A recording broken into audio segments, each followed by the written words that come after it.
Okay, so a warm welcome to you guys again. Right, so this is the first question that we have here, right? And then, like I said, what I'll be doing today is to show you how to approach these questions, right? And hopefully we'll be able to master these concepts. Now, the first thing they say in this diagram, PQRS is a cyclic quad, right? The moment they say that it's a cyclic quad, so we have to remember three theorems related to a cyclic quad. Remember that we have opposite angles of a cyclic quad. Remember that they add up to 180, right? Remember these two, when you add them, you get 180 degrees. And then let's also remember a theorem about cyclic quads that is talking about the exterior angle of a cyclic quad. That when you have an exterior angle, that angle is going to be equal to the interior opposite, meaning that it will be equal to that one there. And then lastly, we know that if we do have a cyclic quad, I usually say if you have an x in the circle, the moment you have x, then you must know that there are these angles that we say they're in the same segment that will be formed. This one and that one, and then this one here and that one. Okay, the same thing with this one and that one, this one and that one. Those angles will be in the same segment. So angles definitely that are looking like this. The moment you have x in the circle, then you should remember angles in the same segment.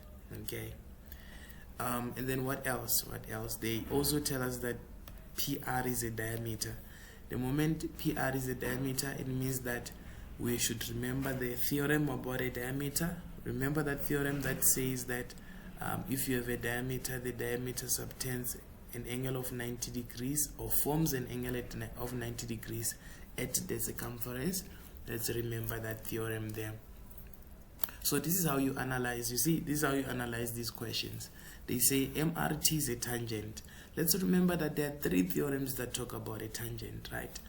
There's this one that says if you have a line from center to a chord, right, and then that line is perpendicular to the chord, then it bisects the chord, right? And then we have a theorem that says that an angle subtended at the center is twice the one subtended at the circumference.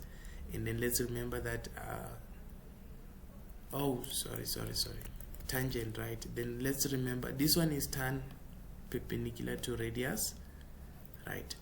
If you want to go through these individually in deeper detail, right, remember to go to the last recording that we have, whereby we start with them from scratch and then try to understand what does tan perpendicular to rad mean, what does opposite angles of a cyclic quad mean. You understand me? So that means that is what we covered on our day 2. So right now we're trying to apply those theorems. Okay, right. And then if you also remember that we have that theorem that is talking about a tangent, that the angle between a tangent and a chord is equal to the one subtended or formed by the chord at the circumference. So these are some of the theorems that are related to a tan. So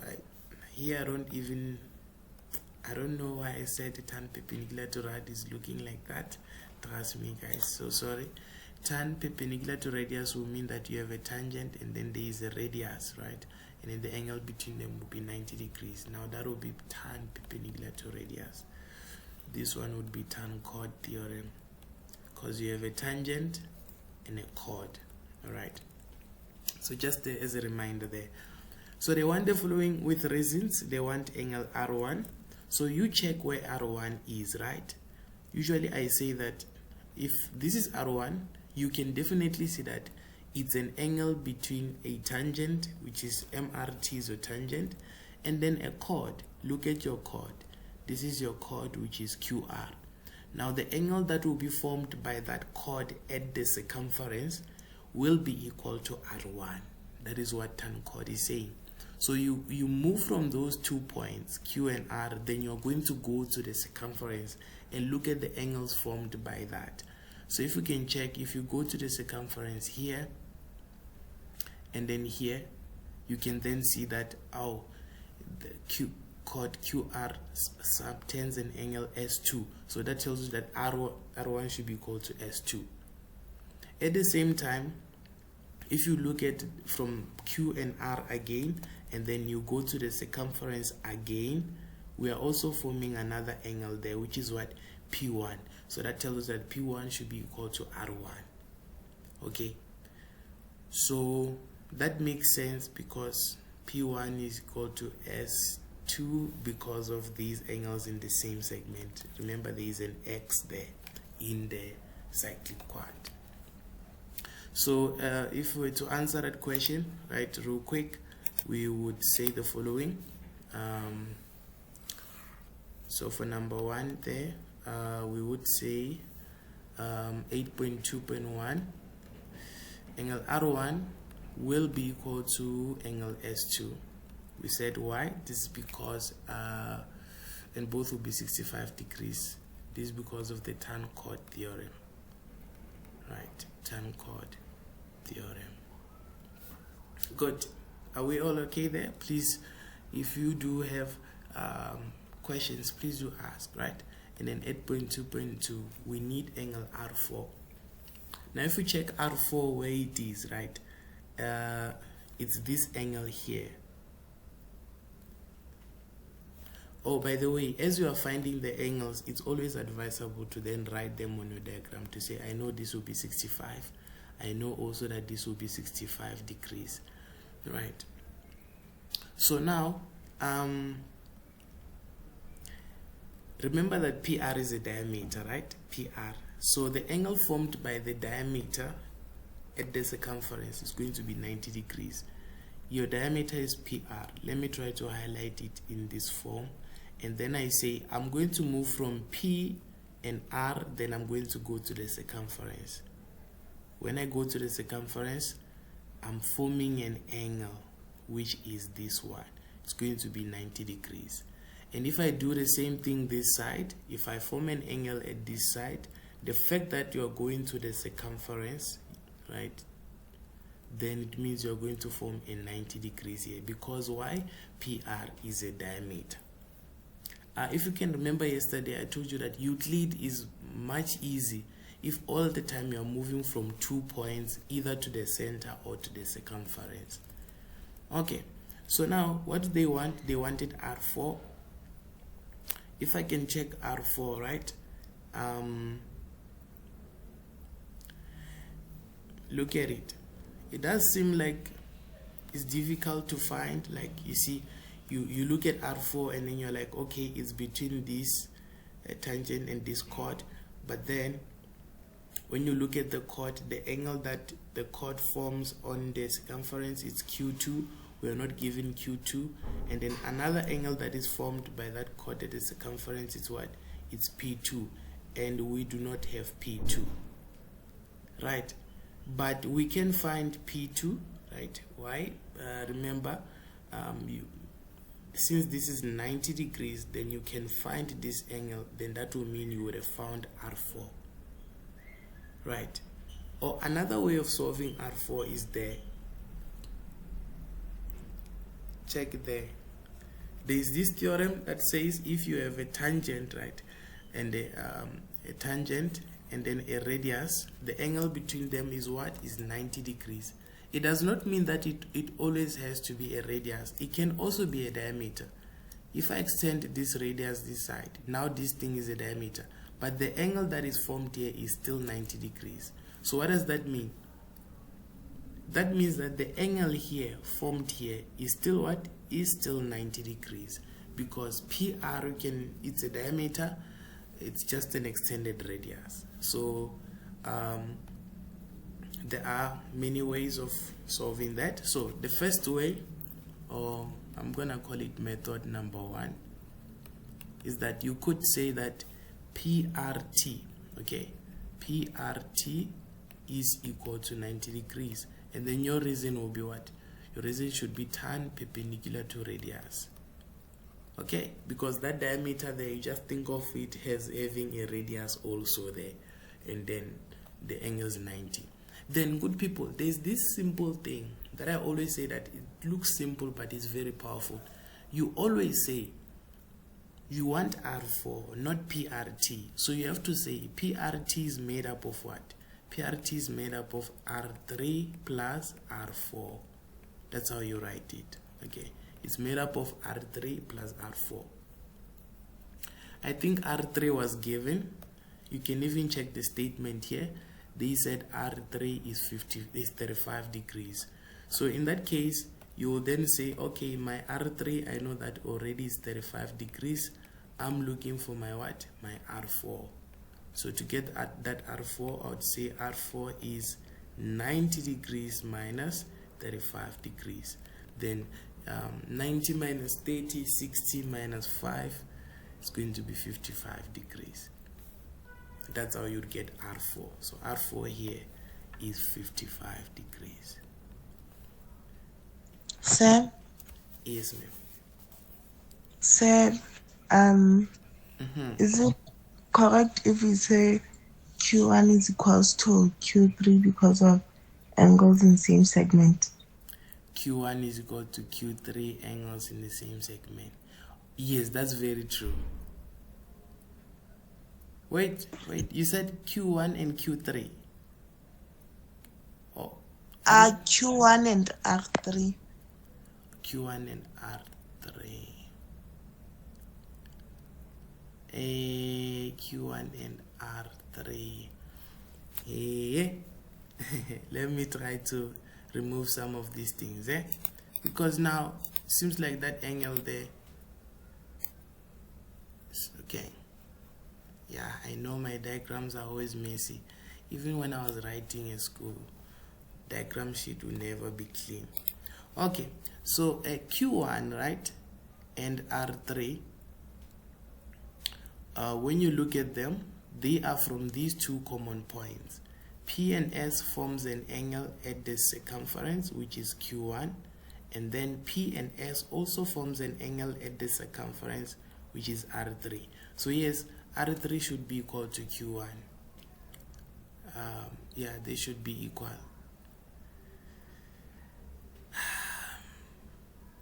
But oh yeah, yes, yeah, that is true. R3 is equal to Q1. What did I have before?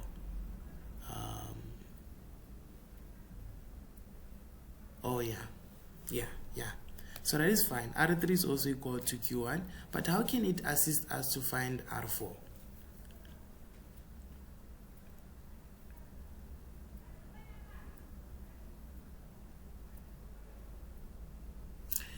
Sir?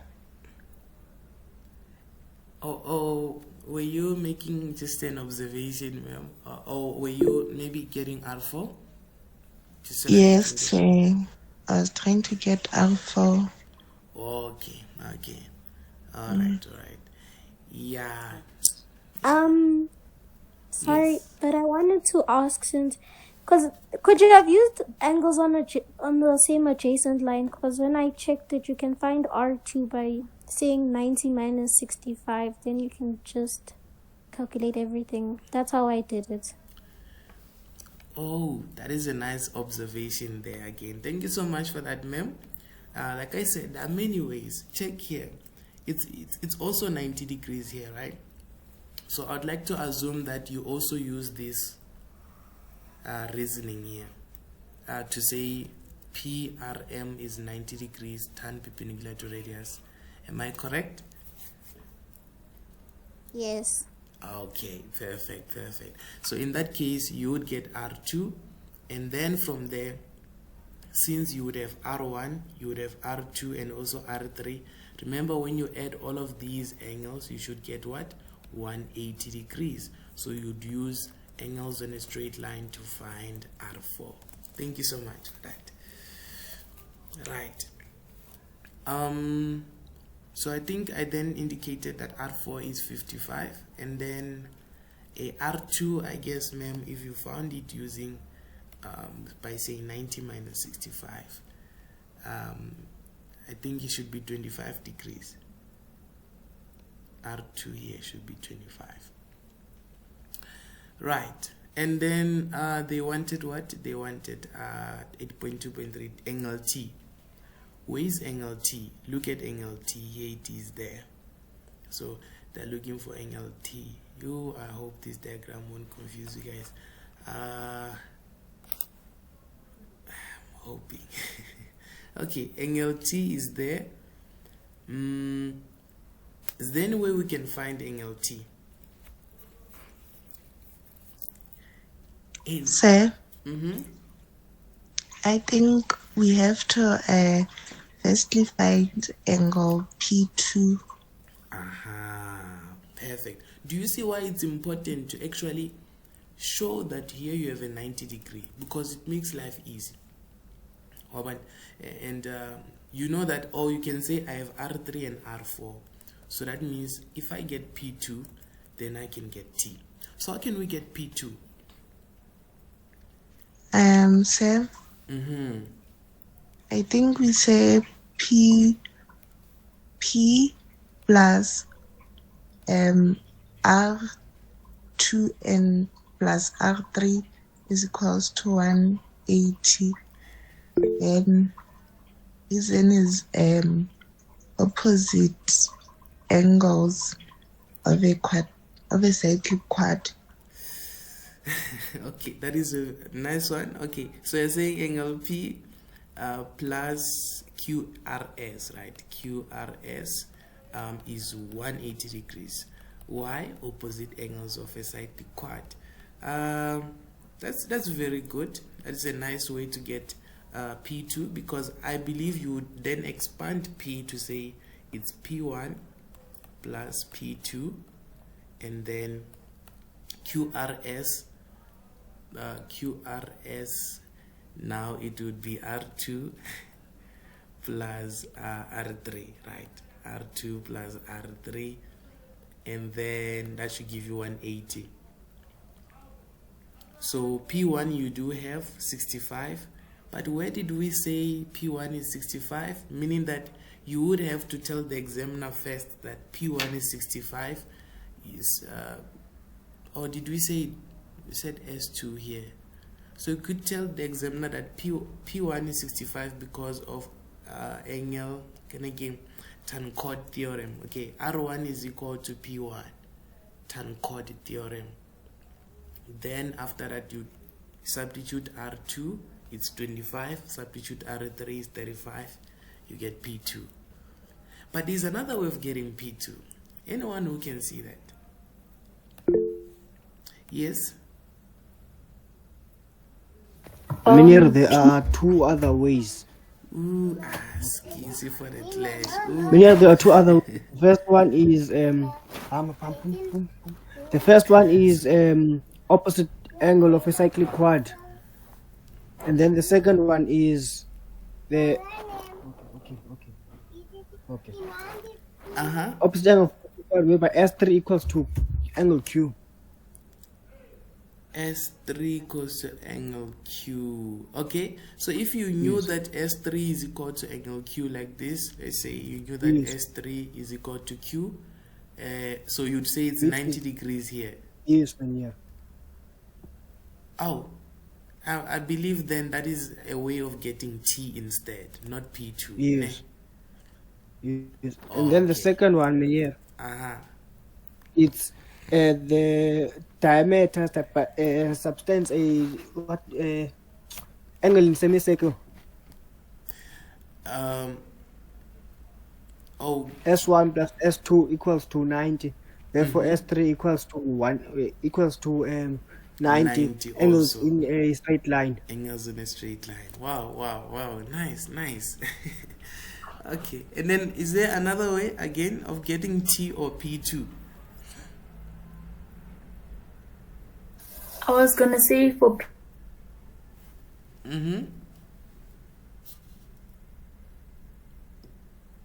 two angles on the same segment, and Q2 is 35 degrees. You went mute a bit there, ma'am. Can you kindly repeat that? I said P2 is equal to Q2, angles on the same segment. Okay. And then how would that help you? So calculate what? Remember Q2 we don't have as such.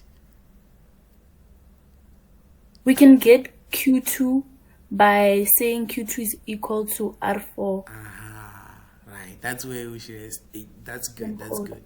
So R4 is equal to Q2. Both would be 55 degrees, and then therefore Q2 and P2 will also be equal to 55, and then because of that you'd be able to get what? Angle T. By the way, I want you to realize something. Look at triangle PRT. There is a 90 degrees, there is a 55 degrees. Then I want you to look at triangle RST.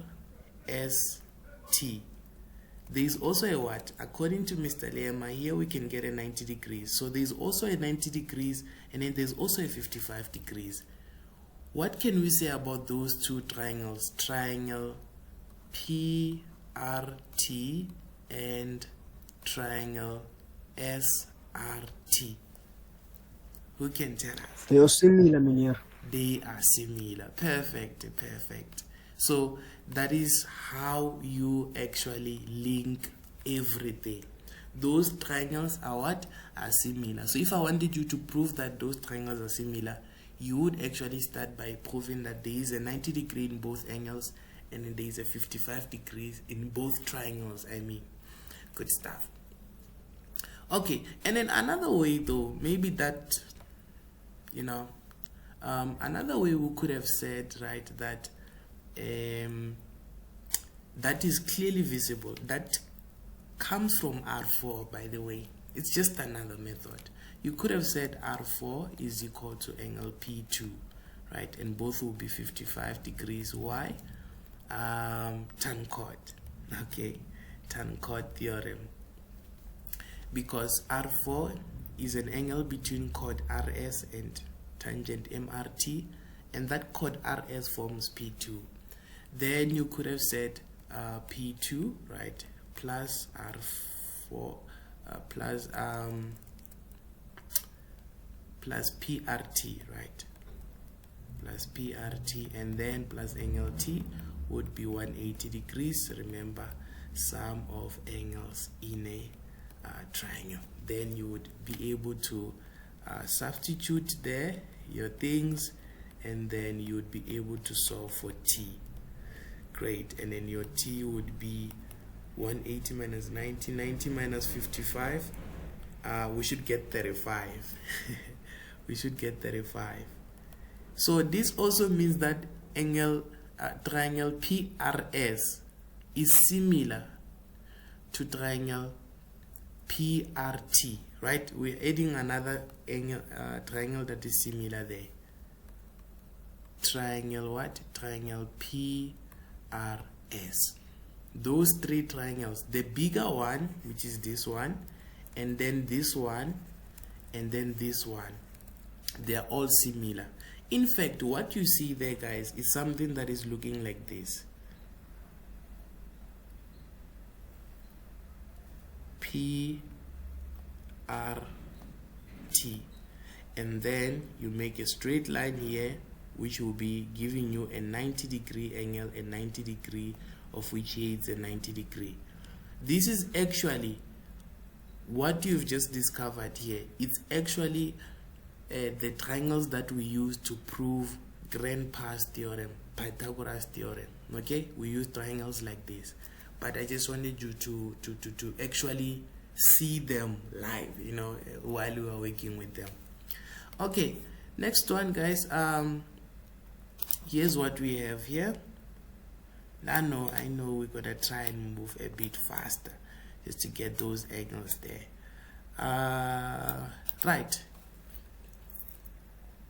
we have a diagram. It has a circle, a center O, right? So it means here O is the center. If O is the center, what already do we remember? Let's remember radii, right? First of all, to say OU should be equal to what? OT, radii. But we can't say OG because now OG does not touch the circumference. Okay, let's be careful there.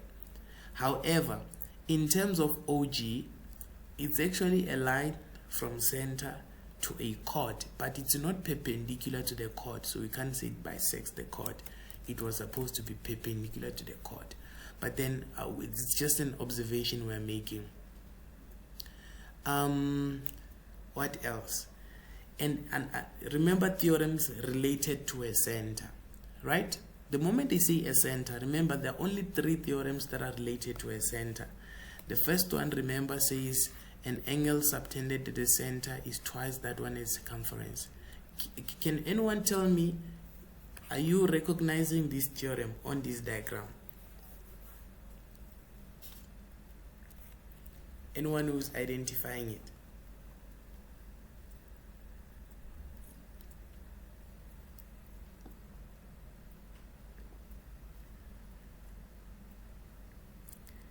Yeah. No one.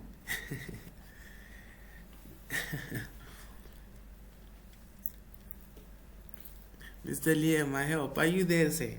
Let me check. Yeah. 2 possible places in one. You're The looking first at, one is U. you're looking at alternating. No, I'm looking at there are 2 possible places. No? The first one is angle U. Angle TUV. TUV. And then the second option I'm looking at is angle G. Angle V. Yeah.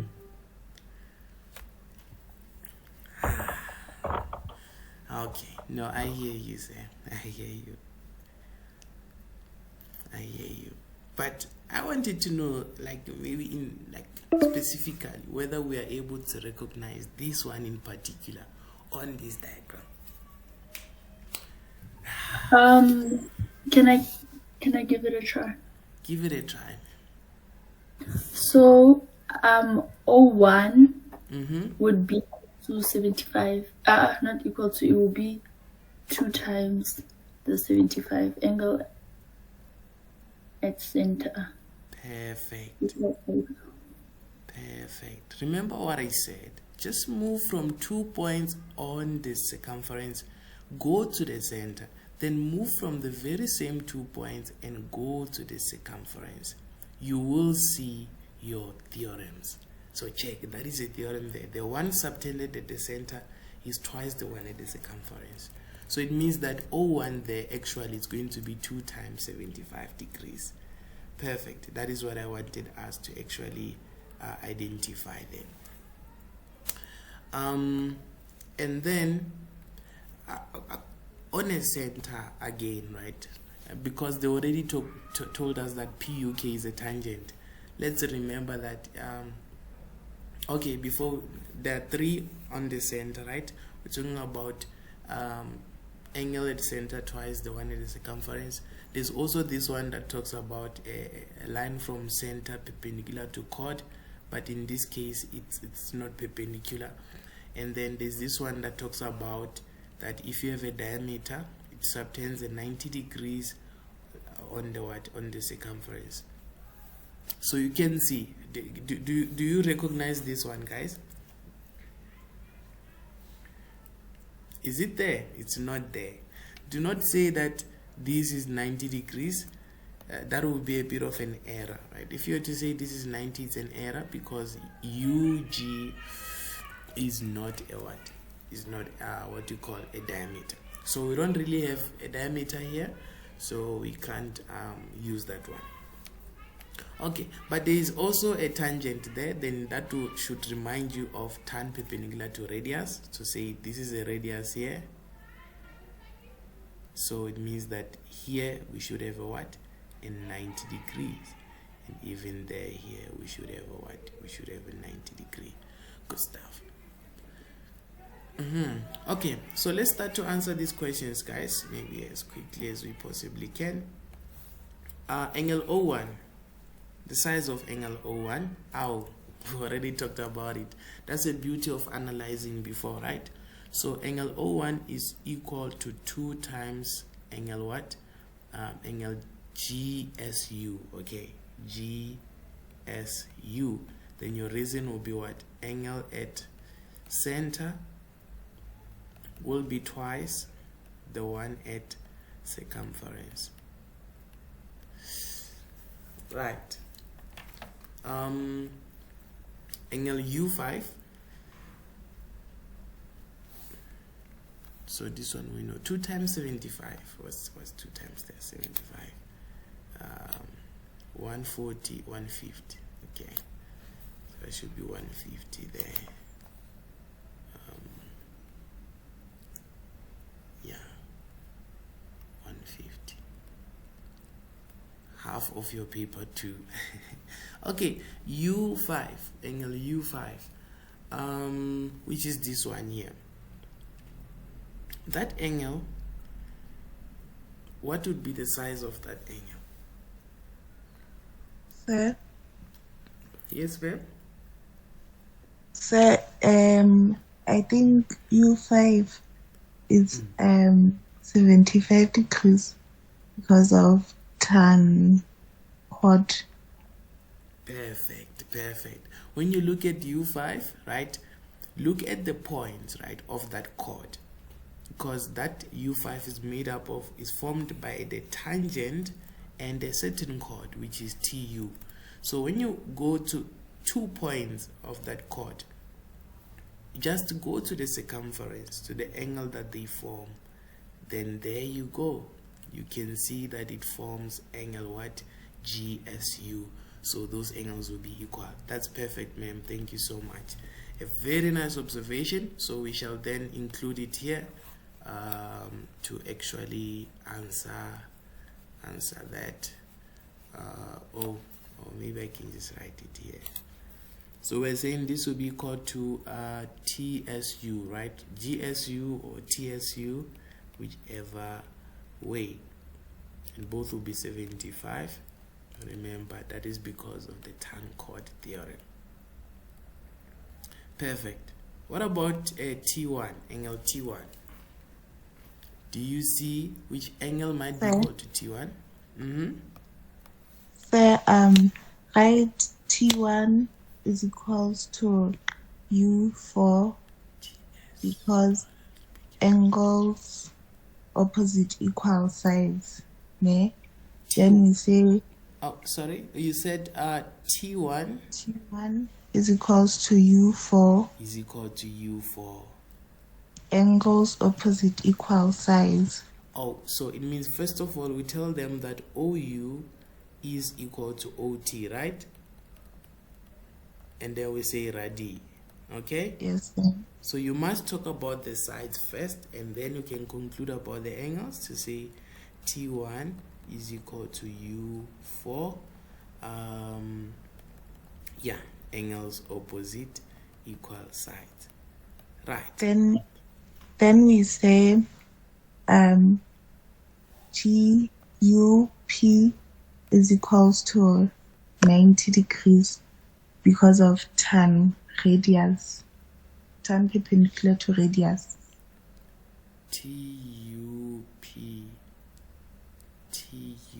I said GUP. GUP is 90 degrees, tan perpendicular to radius. Yes. Okay. Then we say 90 degrees minus 75 degrees is equals to U4. Oh, okay. Oh, that's so you are getting U4 first, and then you conclude to say it's equal to TY. Yes, sir. That's a nice move there, ma'am. So, okay, G what? So that will be GUP, right? Is equal to 90 degrees, tan perpendicular to radius. That's good. And then GUP is made up of what? Of U5, angle U5, plus angle U4. Okay. Now you know that U5, you already got it to be 75 degrees. So in that case, you would get U4 to be 90 minus the 75. 90 minus 70 is 20 minus 5 is 15 degrees. Then you say therefore T1 will also be 15 degrees because you already said T1 was equal to U4. Okay, that's very good. That's very good. But there's also another way we could have found T1. What is another way?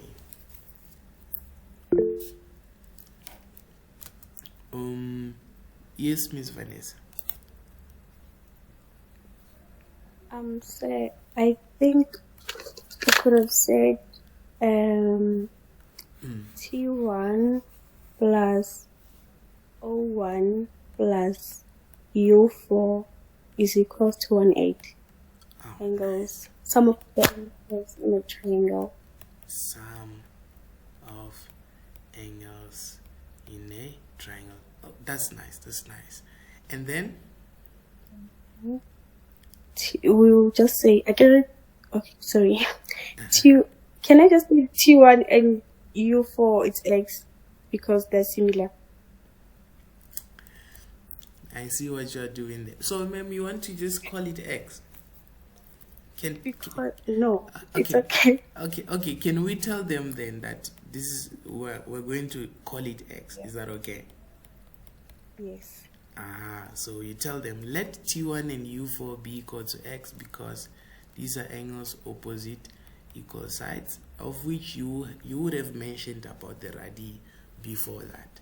Okay. And then we just say 2x plus 150 degrees equals to 180. Nice. And then we just say therefore x is equals to 15 because just sorry, 30 divided by 2. It's okay anyhow. That will be 30 divided by 2. Very nice. Therefore T1 and U4 2 J is equals to 15. Great. Wow. Very nice. Okay, that is how we could have also gotten T1, right? Guys, you guys are brilliant. You come up with these methods that I could never have thought of, very nice. So let me just also indicate that now we're 15 degrees. What about angle V? How would we get angle V? Look at where angle V is.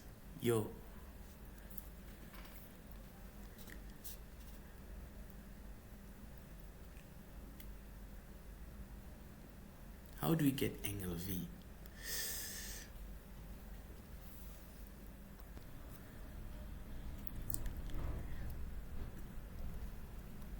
Okay, so I'm looking that like we could do angles on a triangle if we get S1 by using the 10 chord theorem.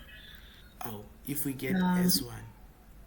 Yes, if we get S1 and like U2, then we can do angles in a triangle. That's and true. our S1 would already be equal to will be equal to SUP for 10 chord theorem. To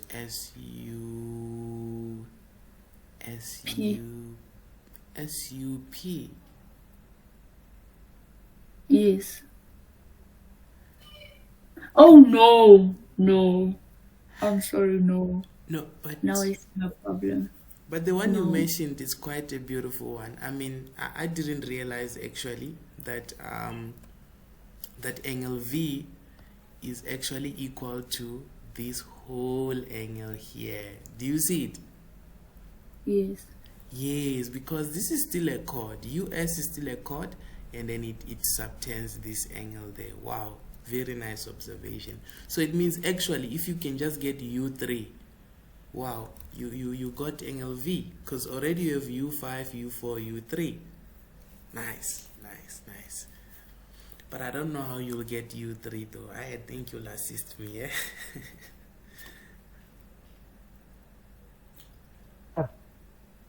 Yeah. What we can do is we can say U1 plus U2 equals to 75. degrees equals to S2 alternate angles. Wow, man. Wow. Mr. Liama, you come up with something nice there. Okay, so this one and that one should actually be equal to this. Oh, we forgot our friend parallel lines. You see that? 75. That's good. So it means this will be 75. Yeah? And then we can say, and then I was going to say that U1 equals T equals to T1 plus T2. Yeah? Time code. Then T1 plus T2 equals to 75 alternate angle. You said U1 is equal to T1 plus T2. U5. I meant 8. U5. Alternate angle.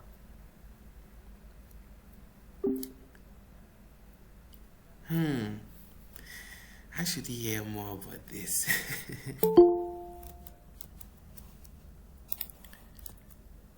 Right, now that was a very, very good observation, ma'am.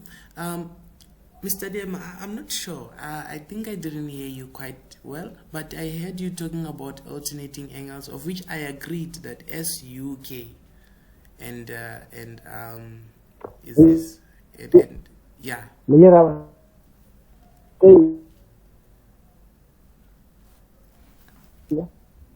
What I was saying was S2 equals to U2 plus U1 alternate angle. S2. And then Okay. No, the thing is, you know where maybe I'm struggling, say, we don't have S2 there, say. Do you see that? Do you see that they didn't say there is S, but isn't 75 degrees yeah, you missed our classes, say. I can understand. And we talked about this, that we must name the angles quite nicely. TSU. Right, TSU, right? Then you would be speaking the same language. So TSU, yes, is true. It's equal to U2, right, plus UI. You must watch the recording, say. But that's good. Both are equal to 75 degrees, alternating angles, right? Yeah, that is true. We do need that statement. Yeah, we do need it, because any other way of solving that problem is going to come from that statement. So allow me maybe to write it on top here as our 8.1.4, right, to say TSU, right, is equal to, let me call it SUK, right, SUK, and both is 75 degrees alternating angles, right, things we were doing yesterday. And then we said we must indicate the lines that are parallel. So TS is parallel to PK, because they're only equal if the lines are parallel. Now that we know that, right, where can we go now, say? Then we can go to P U T linear.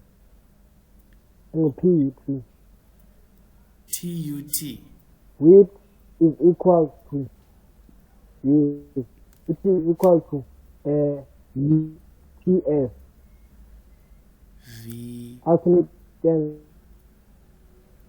there is another pair. PK parallel to TS. Yes, linear. Which one? PUT. PUT angle U5. U5, yeah, U5. Angle U5 equals to T1 plus T2. Oh, yes, that's true. Alternating angles again, right?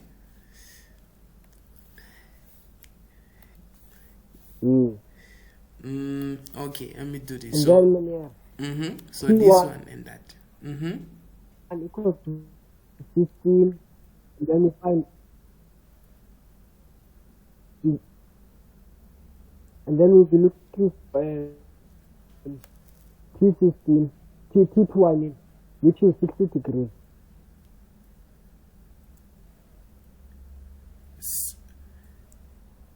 T1 plus T2 equals to 60, equals to 75, then just T2. So this one will be 50 degrees. 60. Oh, so you are getting this one. 60 degrees, 60 degrees. Yeah. Getting T2. Yeah. But we're looking for this one. So how do we get this one then? And then angle U1 equals to angle T. Angle V1. U1. Yeah. Yes, equals to angle T, 75 degrees. Yeah?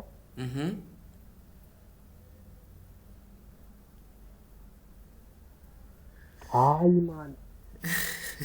Hi. But Mr. Liam, do you know that let me tell you something, sir. You are opening a lot of doors. Let me tell you, if you didn't tell us that these ones were alternating angles, most probably, I don't think anyone would have an idea how to get U3. That was a very, very good move, sir. So, in simple terms, Sir? right? Yeah? So can I continue from what he said? Yes. I think he talked about a 75 degrees let me write it here. So this one is 75 degrees, and it's true. They are alternating angles with this guy here. Yeah. So to find V, I think we say angle T plus angle V give you 180. So we already have our T as 75. So we solve for V. Perfect. You see why I told you that Mr. Lema opens doors? But he opens doors and then he can't enter. I don't understand. But then you are there, Minir. Those are good observations. So indeed, since T would have been 75 degrees, and in that way you'd be able to find V quite easily. By then say V would be 180 minus 75, which should give you 105 degrees. Or another way, like Ms. Samkelo said, right, to say, actually we could have also said, since let me write it here, since GUK is 90 degrees, this one, since it's 90 degrees, why? Turn perpendicular to radius. Okay, remember that OU is a radius. Then we could say GUK is made up of U3 plus SUK, and then is 90. Now SUK, remember we had already said it's 75, so we would get 75 degrees there, and then be able to get U3. And once we have U3, I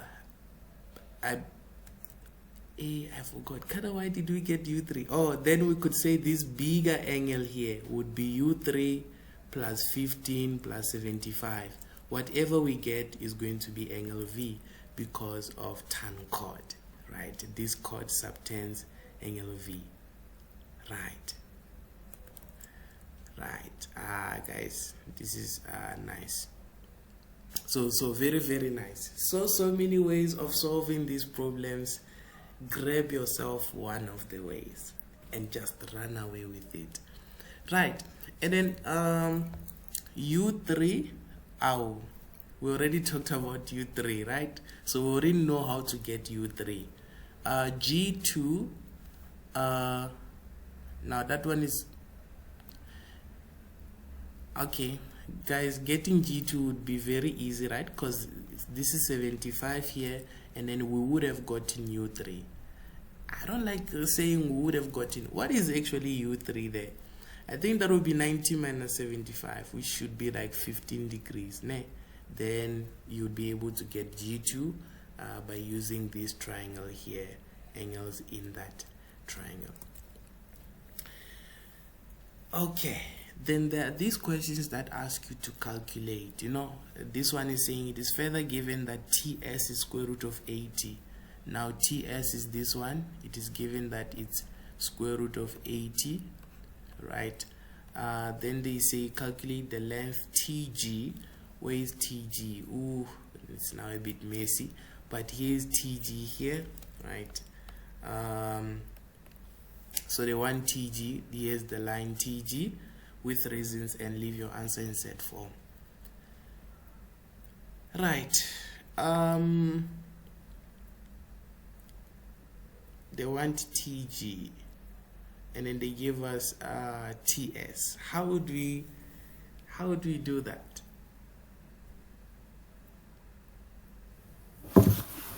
By dividing TS by 2.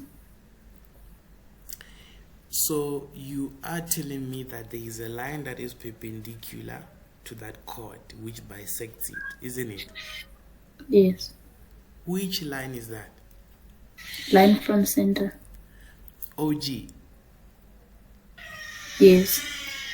But oh, you see, G2 is going to prove that actually this question would prove that here it's actually a 90 degrees. Do you see that, guys? What is 180 minus 75 minus 15? Is it 90 degrees?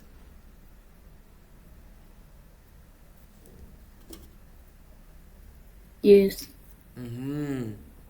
Because your theorem that you just said, it's only possible if that line is perpendicular. So yes, that is true. You would say simply TG will be equal to GS. Why? Line from center perpendicular to chord, right? And then therefore you would simply say that oh, there's this nice way of writing it. Since TS is made up of TG plus GS, and we already said GS is equal to TG, you are more than welcome to write this as 2 2TG, because it's the one you want. So you can write it as 2TG. Now remember, this one is the root of 80, right? Is equal to 2TG. Then you divide by 2 to get your TG. Great stuff. No, that is perfect, guys. I'd like to believe that for now we are able to work with these quadrilaterals. Let me see. Yeah, maybe just here for the sake of the culture. In this diagram, you have O as a center, EC is a tangent, DM, you are given that it's equal to MC. OME is a straight line. Let O1 be 2x. Write with reasons 3 angles that are equal to x for 6 marks. Let's go, guys. 9.1. Sir? So I think angle CAB is equals to x. CAB is equal to x. Why? I think angle at center is equals to 2 times angle at circumference. That's great. That's great. Angle at center, because they talked about a center there, is equal to 2 times angle at the circumference. Now O1, we are given that it is what? It is 2x. This is going to be equal to 2 times angle A. Then you divide by 2 both sides. Therefore, A will be equal to angle X. Okay, you actually have to write it as if you are writing normally your angles. You don't just say it's X and then you just give a reason. Okay, good. And then next. So, I think angle A is equals to angle D. It's now a chain. Line now a chain. in Now, same segment. wow, ma'am. So angle A is equal to angle D. Marvelous. And both will be X because these are angles on the same what? Same segment. And then what else? So, OD is equals to OC. Wow. Padai. Nice. So therefore, D is equals to C2. Nice. Angles opposite equal sides. My favorite. That's good. Angles opposite equal sides. That's perfect. That's perfect. So that would mean that this is also X. Nice. 6 marks. That is 3 marks. Let's go to 9.2. Prove that angle O2 is 90 minus X. Wow. How can we do that?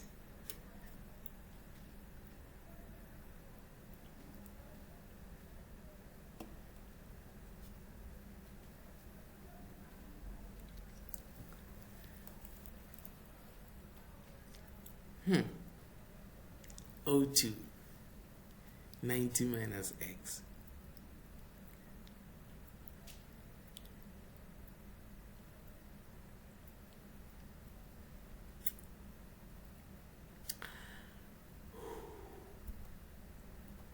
Yes, ma'am.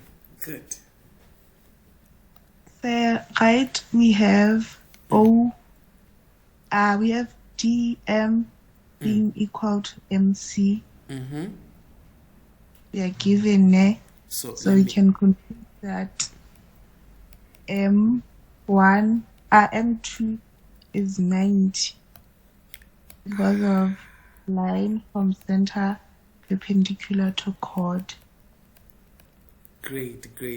So since, remember, the theorem actually says if you have a line perpendicular to a chord, it bisects the chord. But if already we are given a bisected chord, it means that we have to use the converse to go back to the fact that M2 must be equal to 90. That is great. So that will then say converse, right? Converse line from center perpendicular to chord. Usually they actually call it they say line from center to midpoint of a chord, but even if you say converse, it shouldn't be any problem. Okay, yes ma'am. So then we say O2 plus M2 plus C2, they give you 180 because of sum of angles in a triangle. Then we solve for O2. We substitute M2 as 90 and C2 as X. 90. Then solve for O2. And then solve for O2. So angle O2 would be 90 degrees minus X.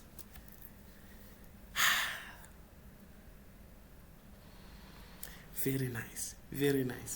What is another way we could have proved that O2 is 90 minus X?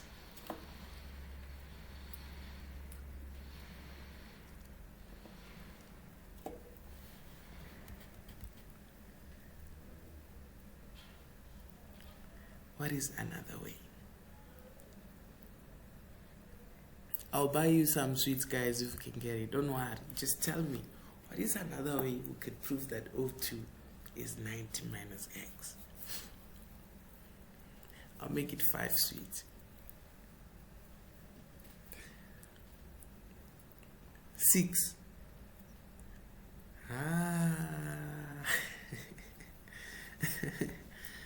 Alright guys, I cannot say 100 sweets, eh? Okay, but then O2 guys, I want you to check something. They told us that EC is a tangent, isn't it? We know that EC is a tangent. Now if it's a tangent, what does this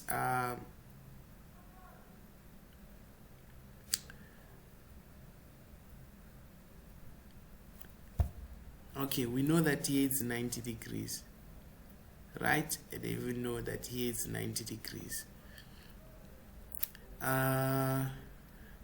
Then what would we do? Oh, we don't have EC. Guys, it's very much chai. That is the only way, yeah? That is the only way.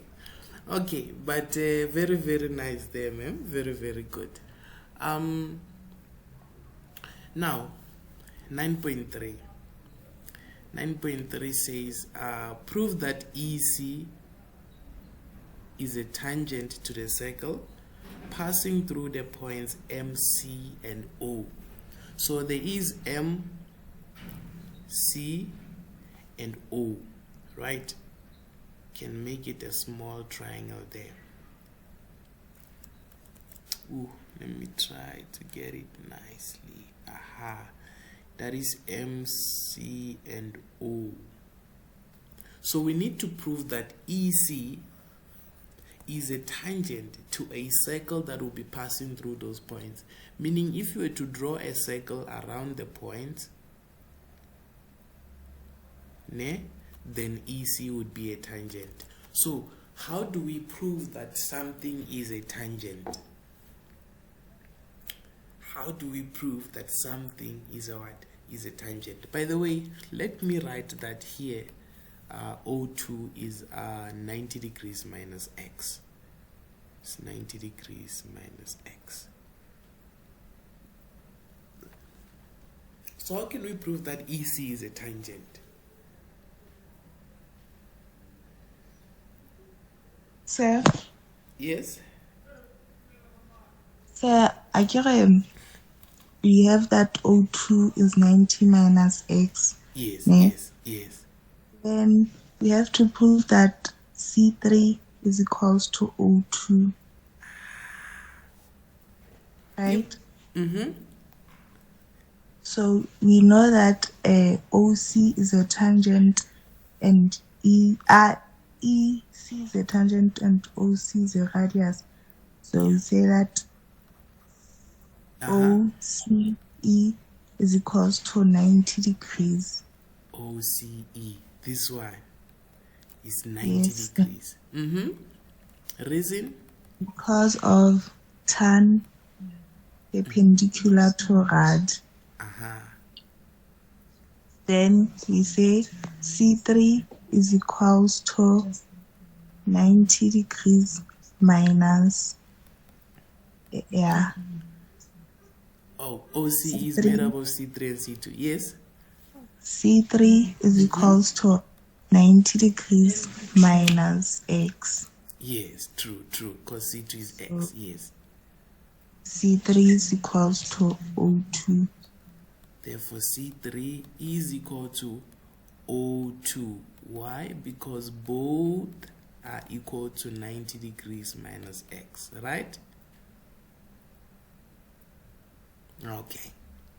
And if both of them are equal, right? So it means if C2 now, we know that it is equal to C3, then therefore EC is a tangent. Do you still remember the reason that we use, ma'am? Yes, sir. Tan chord theorem. Converse. This time we say converse. Yes, we say converse tan chord theorem. So we must understand that here we are not applying the theorem. We are not saying C3 is equal to C2 to O2 and then say tan chord. However, if EC is really a tangent to that circle, then it means that C3 must be equal to O2. So since we proved that C3 and O2 are equal, then we conclude to say it is a tangent, and our reason will be converse. Again, I'd advise that you go to our previous video whereby we talked about converses, right, to better understand what we are saying there. Right. So Yes. can you please explain why O2 and C3 will be equal? 10 chord theorem. How would that be 10 chord theorem? Okay, that's a very good question. Okay, so when you have a cycle, right? Let me maybe write it here. Let's say you have a cycle, and then here you so happen to have a tangent, and then you find that this angle here, the fact that you have a cycle and the fact that this is actually a tangent, and then you have a chord again, right? The fact that you have a circle, you have a chord, and then you have a tangent, you can then conclude. Remember, these are the conditions here, right? These are the conditions. You must have a tangent, you must have a chord, and then now the angle, you conclude to say, because of these conditions, the angle between that chord and the tangent will be equal to the one in the alternating segment, right? Meaning if this is B1 and then maybe this is C1, you say angle B1 will be equal to angle C1. Then you say what? This is because of the chord theorem.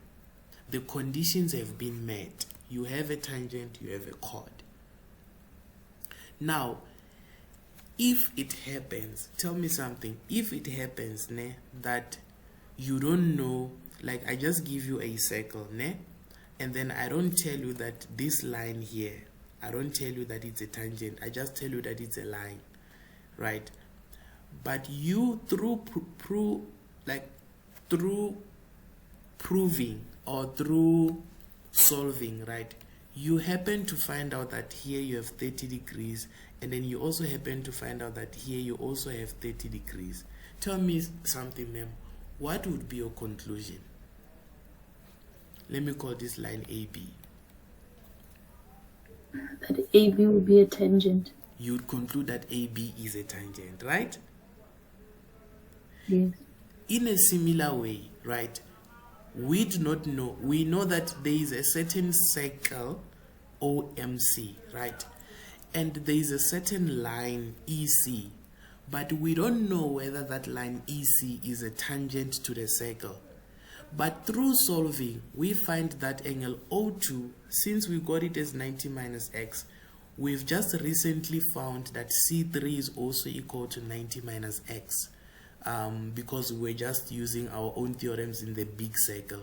So we just found that angle C3 is 90 minus x. Those angles are equal, right? Then tell me, ma'am, what do you conclude in terms of the lines EC? Then we can conclude and say the converse. We can conclude to say, first of all, EC is a tangent. Right, the very same way you concluded here to say AB will be a tangent because the angles are equal. In the same way, EC should be a tangent because O2 is equal to C3, and we are told that this pinkish line is actually another circle, right? That is not drawn here, but it's another circle. You understand me? Oh, I think, remember Kere technology, guys. Let me try to draw a circle there. If I were to draw a circle there, right, check. If I were to draw a circle here, it's not going to be that nice. But if I were to draw a circle here, this line EC would be a tangent to that circle because E3 is equal to O2. which makes sense when you now look at the smaller circle there. I don't know, does it make sense, ma'am? Yes. So you find that E3 is equal to O2, then you conclude to say that can only be true if EC is a tangent. So when you are concluding to say something is a tangent, you say converse. When you're concluding to say something is a cyclic quad, you talk about converse. When you're concluding to say something is a diameter, you talk about converse.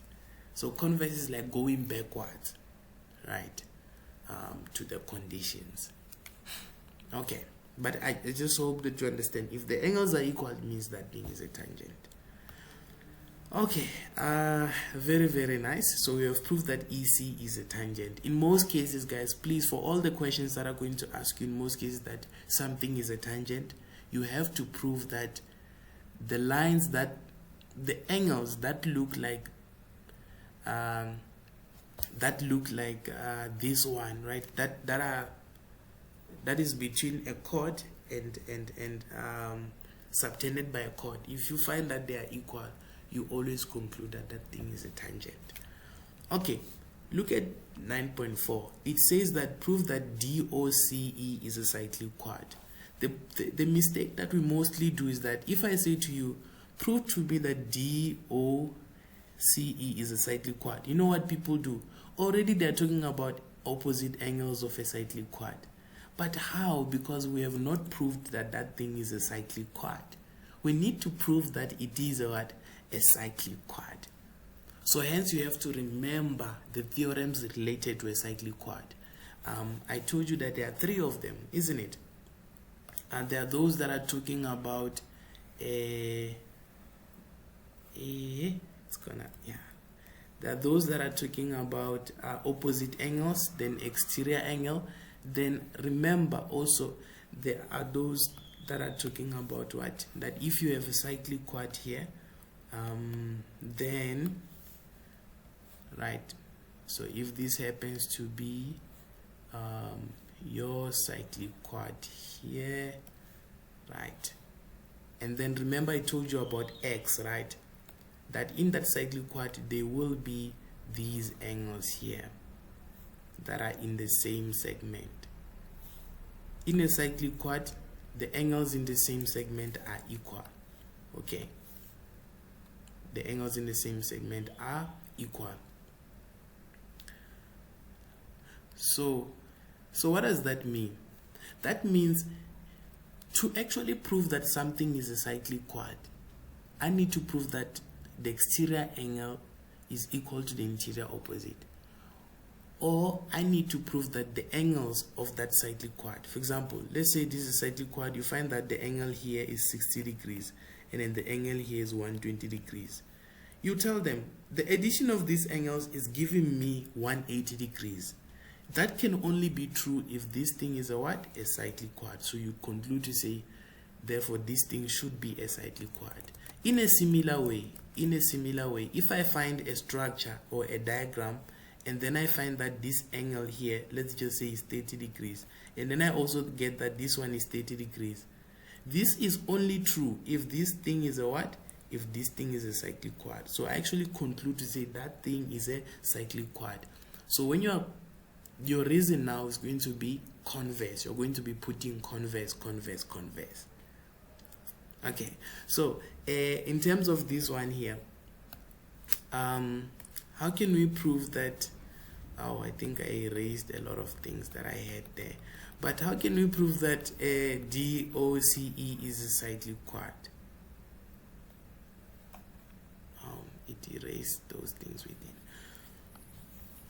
Can't we use angles in the same segment? So we can prove that the angles in the same segment are equal, isn't it? Then we'll conclude to say it's a cyclic quad. Just removed some of the things we had. I think we had an X here and then another X here. And then recently O2 was 90 minus X. O2 was 90 minus X. Oh, perfect. Okay. And then here is also 90 degrees, right? So if we can prove that the angles in the alternate segment, the angles in the same segment are equal, then we can conclude that that thing is a slightly quadrilateral. So which, check, already you have x, right? So it means if you can prove that E is also equal to x, then what does that mean? That means that this thing is a cyclic quad. So can we prove that E is equal to x? Yes. How would we do that? EMC would be 90 degrees, vertically opposite angles. Would be 90 degrees. Oh, okay. EMC 90 degrees. So it will be equal to M1. Yes. Okay, 90 degrees, vertically opposite angles. Already we had found that C3 was 90 minus x. Yes. So then we can, yes, so then we can use sum of angles in a triangle, which we can say 180 minus 90 would give us that is x. So we would add them, EMC, right? And C3 and then angle E, isn't it? Should give us 180, sum of angles in a triangle. That's great, man. And then EMC is 90, C3 is 90 minus x. We do not have angle E, and then it's equal to 180 degrees. So 90 plus 90, that would be 180 degrees minus x plus angle E is equal to 180 degrees. You can see when the 180 goes that side, becomes negative, and then they cancel each other. And when the x goes that side, it becomes positive. So E is equal to x. Great. Now you have found that E is actually equal to x. Then what do you say?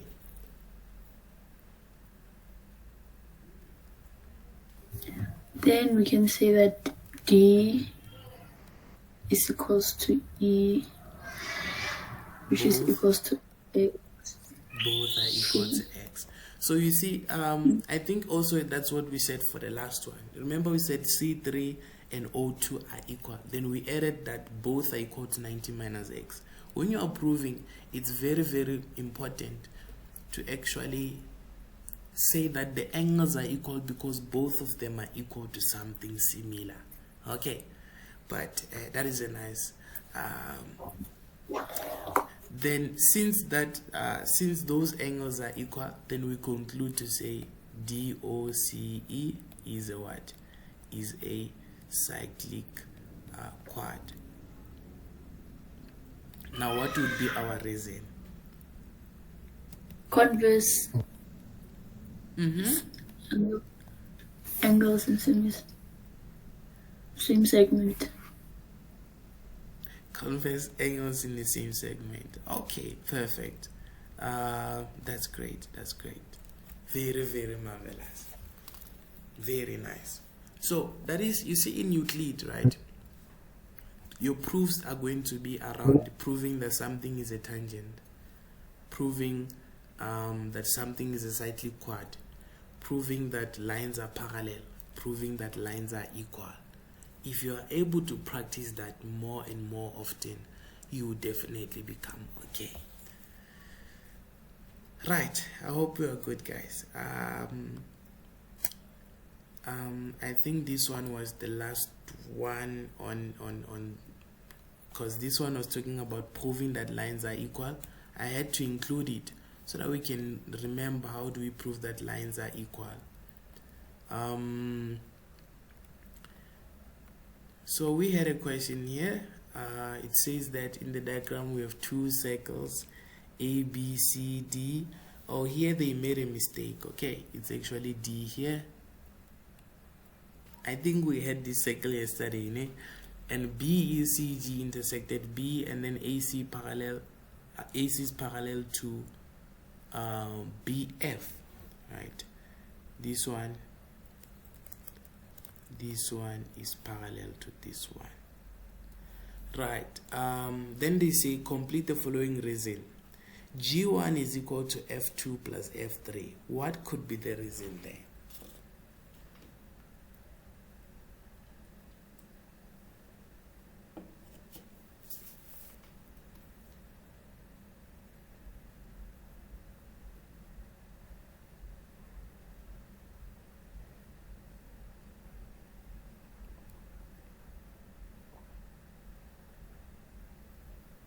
Anyone? Were we not supposed to be told that there is a cyclic quad? Yes, in the same one, because I was saying the exact same thing. Good. Now, please, Mr. Liema, always know that in most cases, 99.99% of all of the problems you're going to meet, they are never going to tell you that you have a cyclic quad. But worry not, say, I am here to tell you. What do?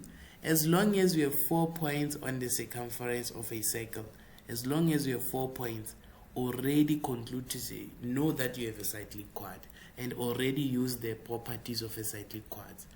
Okay? As long as you have 4 points on the circumference. That means on this circle here, BGCF is a cyclic quad. We don't need to prove it. The fact that there are 4 points on the circumference means it's a cyclic quad. And then on that this bigger triangle, look at A, B, C, D. You see it's 4 points on the circumference. Already know that you are dealing with a cyclic quad there. They don't have to tell you. You must already tell them, or rather use the properties. Good. 10.1.2. Corresponding angles. C1 and BFD. That's true. That's true. Corresponding angles. That is true. Which lines are parallel there, ma'am? AC and BF. AC is parallel to BF. Great stuff. Now, I want you to take just 2 minutes or 3 minutes to prove that BH is equal to FH. By the way, guys, I know you remember that lines can be equal in most cases, that is if the opposite angles are equal. So if you can prove that the opposite angles are equal, then the sides opposite those equal angles will be equal. Right. Just 2 minutes. Know if I'll be correct, but I'm gonna try. Let's go, ma'am.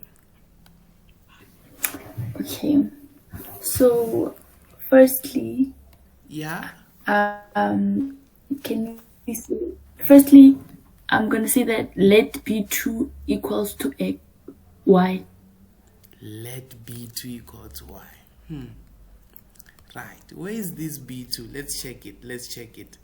There is B2. We'll make it Y. Right.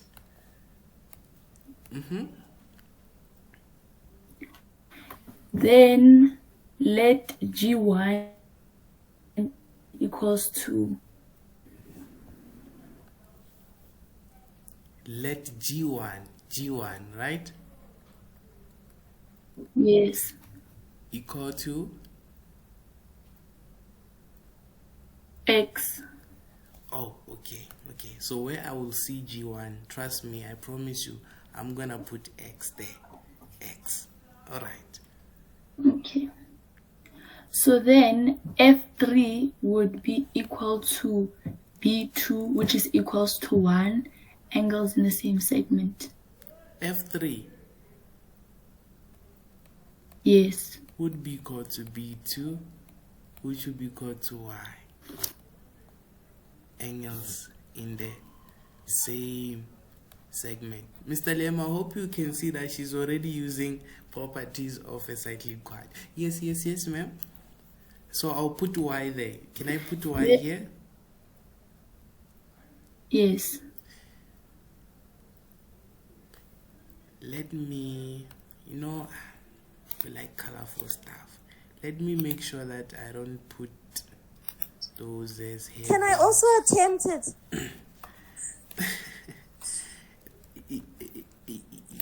Yes, don't worry, ma'am. Don't worry. You definitely do that. And then I just wanted to make this one X, and they have like such maybe green color, because now I was not able to see properly. So remember, yes, F3 and B2 are Y, same segment. Okay, talk to me.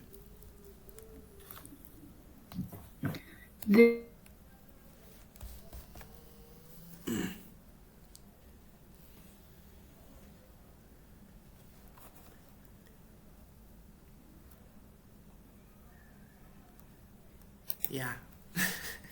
Yes. So I was gonna say G1 would be G1 would be equal to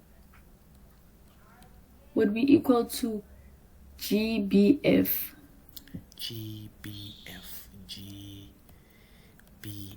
Let me look Which at is equal to GBF. Or both would be X. GBF. Yes.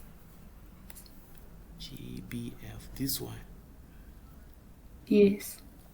That will be alternating angles. Oh, nice. AC is parallel to BF.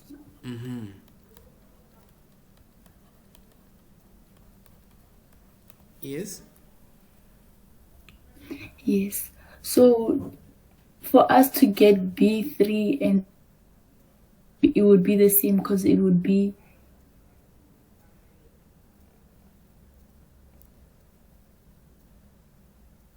for us to get B3.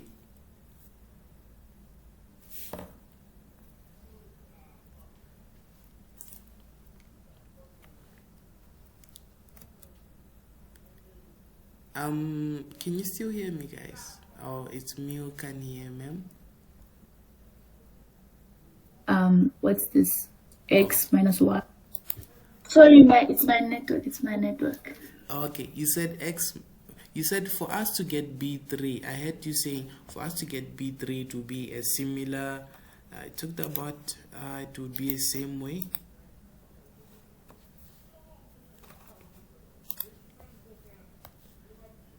Because your Y was here, this was it's the lagging Y. a bit.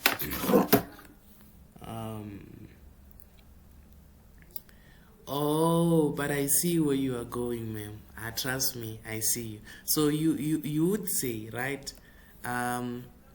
You would say to get, how can we put it? You would say, Joe. Okay, you'd say angle B3, ne?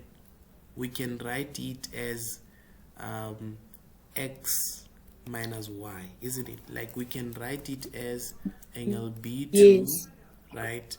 Minus, not B2. How do we call this thing? GBF, ne? GBF minus angle B2, right? And there's really no need for a reason there, because you are simply expanding the angle. So GBF would be GBF is X, and then B2 would be Y. So this is what you are saying for B3, and then you come again and then say similarly for angle F2, right? Would be BF, is it BFC? BFC minus angle F3, which means it will also be what? Be X minus Y, right? So therefore you'd say therefore angle B3 is equal to angle F2, both are equal to X minus Y. Then because of that, you then say, therefore, these lines that are opposite the equal angles, right? And get it, B2, now we have proved that it's equal to B3, these two. So you'd say the sides that are opposite those equal angles, which is BH and HF, must also be what? Must also be equal. So you say BH must be equal to FH. Remember, the reason would be sides opposite equal angles. You remind me of myself, ma'am. I also use letters a lot. That's a good one. That's a very good one. Sir? So say here we can't say converse sides opposite. We can't say that. No, we say converse if we're talking about theorems, right?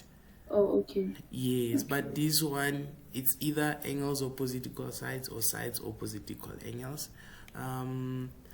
Okay.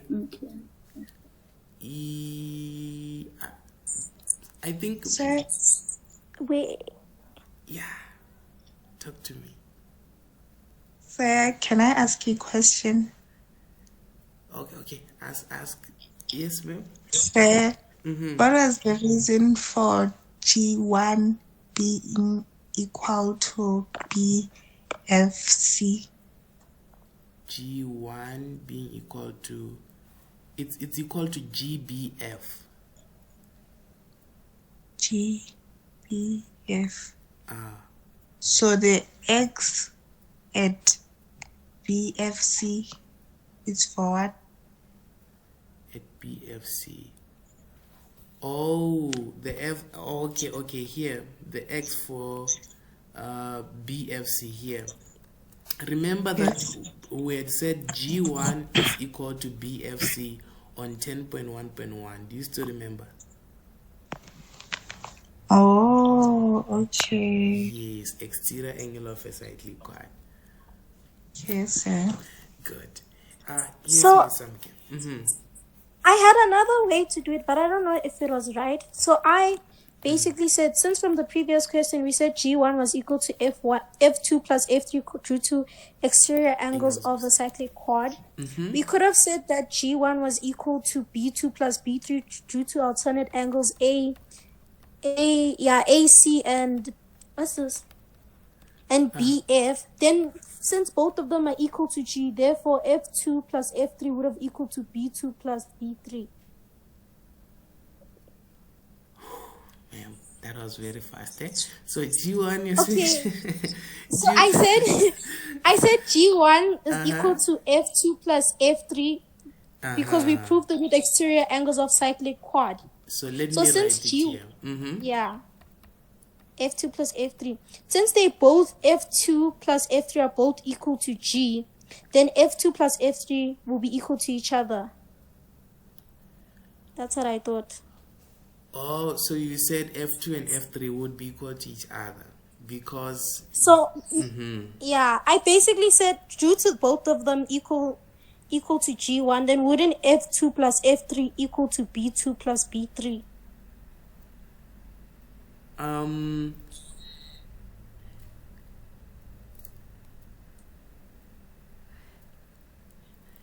Okay, it wouldn't work.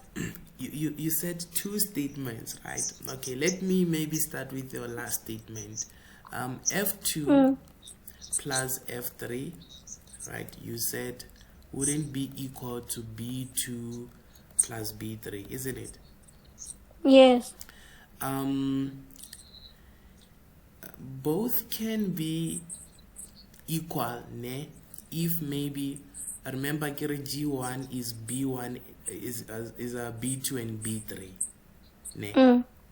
Is B2 and B3 because of alternating angles.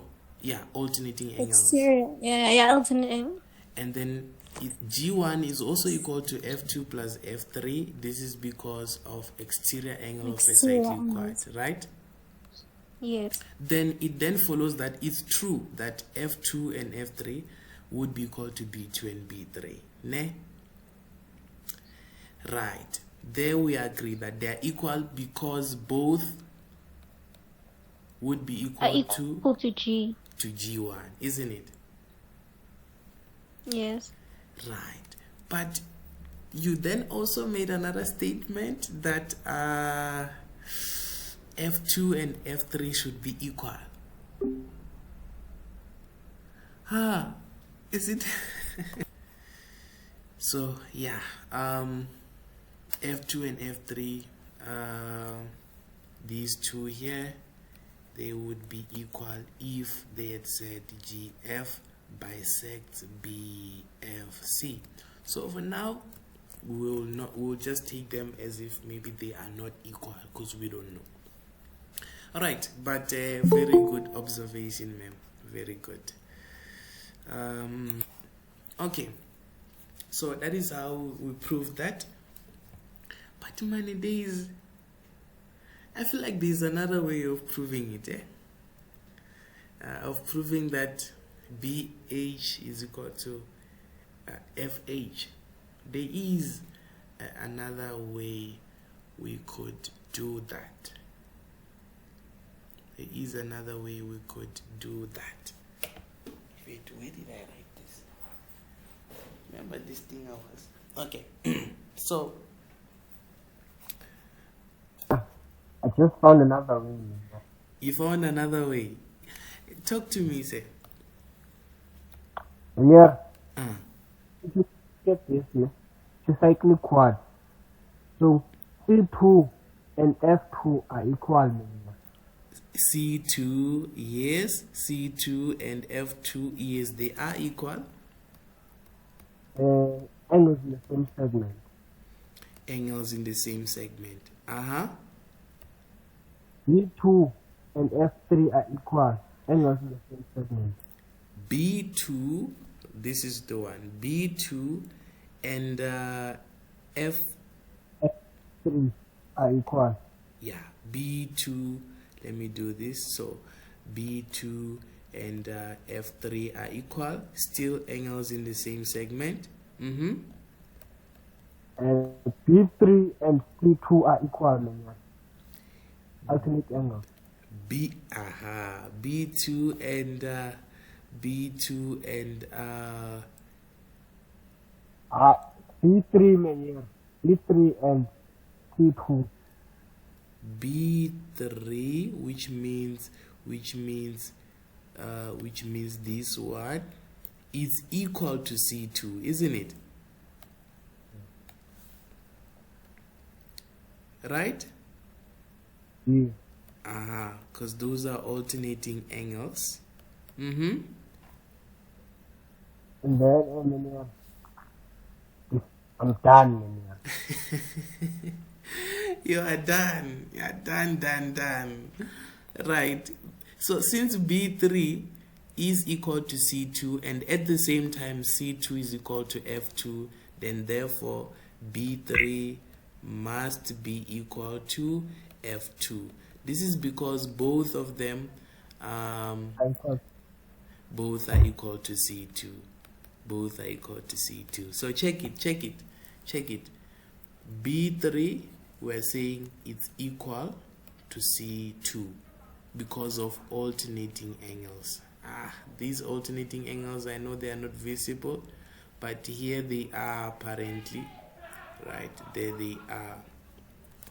And then C2 at the same time, it's equal to what? It's equal to F2. Why? Those are what you call angles in the same segment. So since B3 is equal to C2 and C2 is equal to F2, then that should mean that these two are equal. Right? So that is a very, very nice observation there.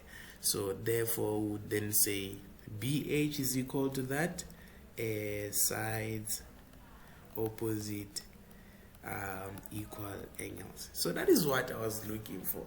Thank you so much, Mr. Diamo. That is good. I hope, good people, we are getting there in terms of identifying theorems and reasoning ability. The more you do them, the more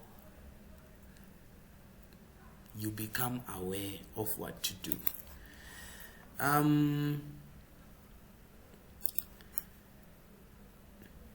Okay, it's fine. Let's go to similarity.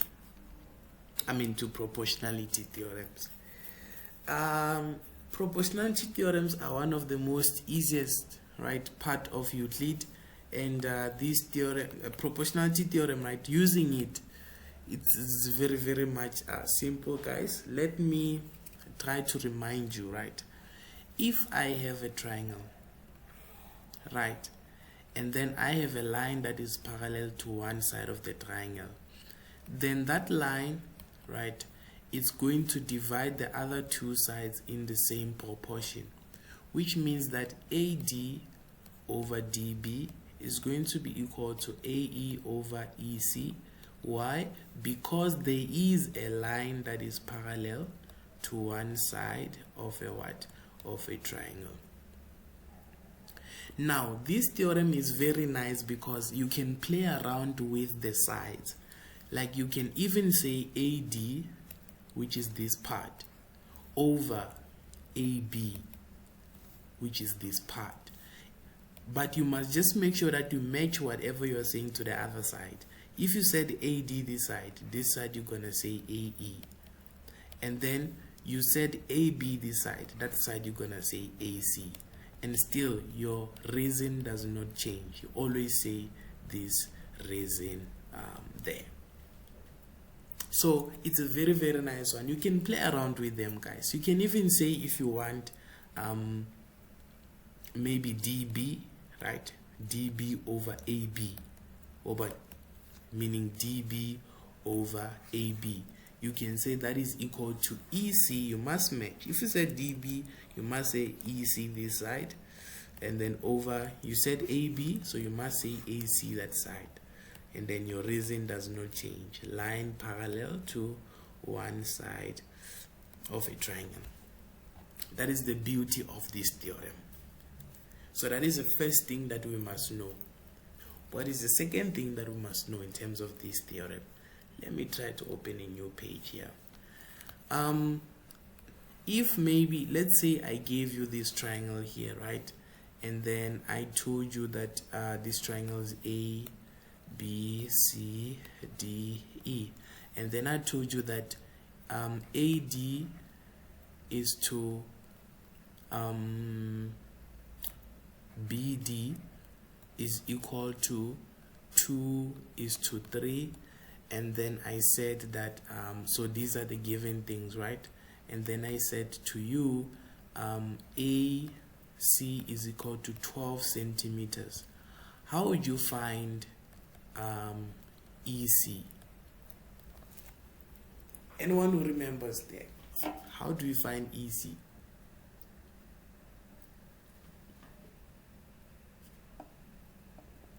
So what you do is this one. Very, very simple.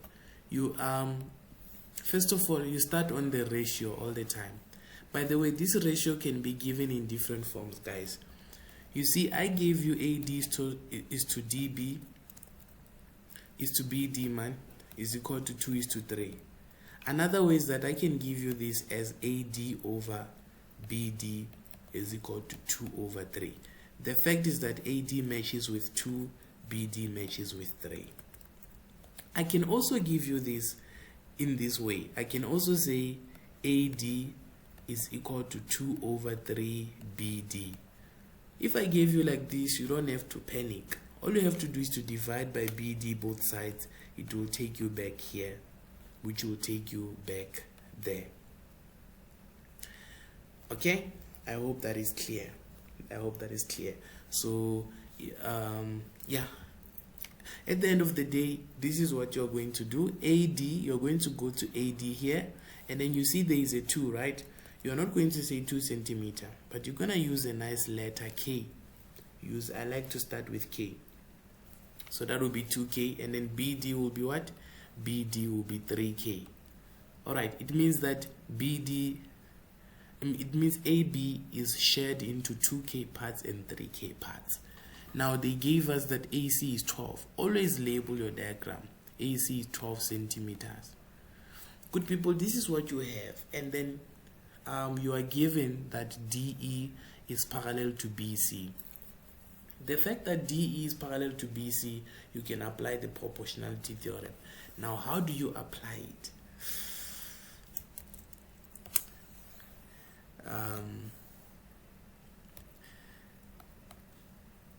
My students know that when we are here, we are playing.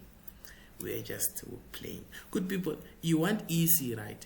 My motto is that you always say want over given is equal to over yes, I remember grade 3. And then you provide the reason line parallel to one side of a triangle. If you have this, then you don't have to be worried about this chapter. What do you do, right? What is want? Want is the side that you're looking for. Given is what is the side that you are given. But these must be on the same line. Please, guys, these must be on the what? On the same line. On the same line. Or on the same side of a triangle. On the same side of a triangle. And then this part here, right? That part, what are we doing here? We are simply matching. I always say it's as if you're playing Candy Crush, that strawberries match with strawberries. I don't know how you play Candy Crush, but it's somewhere related to that, eh? And then you always provide your reason. Then trust me, you will be okay. Want over given is equals to and then the reason. Let me see. Let me show you how we apply it on this problem. So what you do here, you say, I want EC, right? I'm looking for EC. What is the side that I'm given? On the same side, I'm given AC. So you tell them, I'm given AC. That is want over given. Then here, what are you doing? You match. EC matches with what? On the other side of the triangle now. Right? You say EC matches with what? With BD. So you write it. It matches with BD. AC matches with what? On the other triangle. It matches with AB. And then what is your reason? Do not forget to put the reason.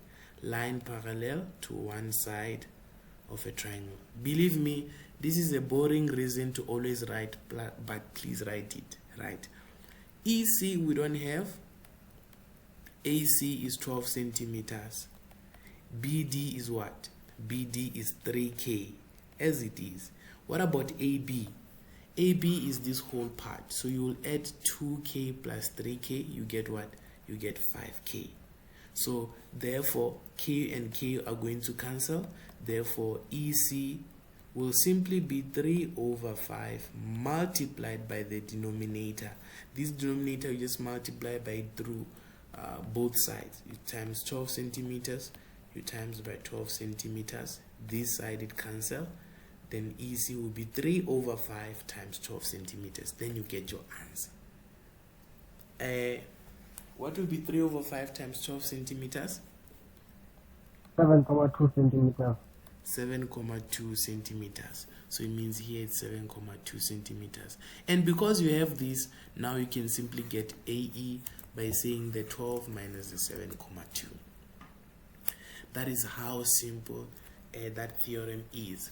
Now,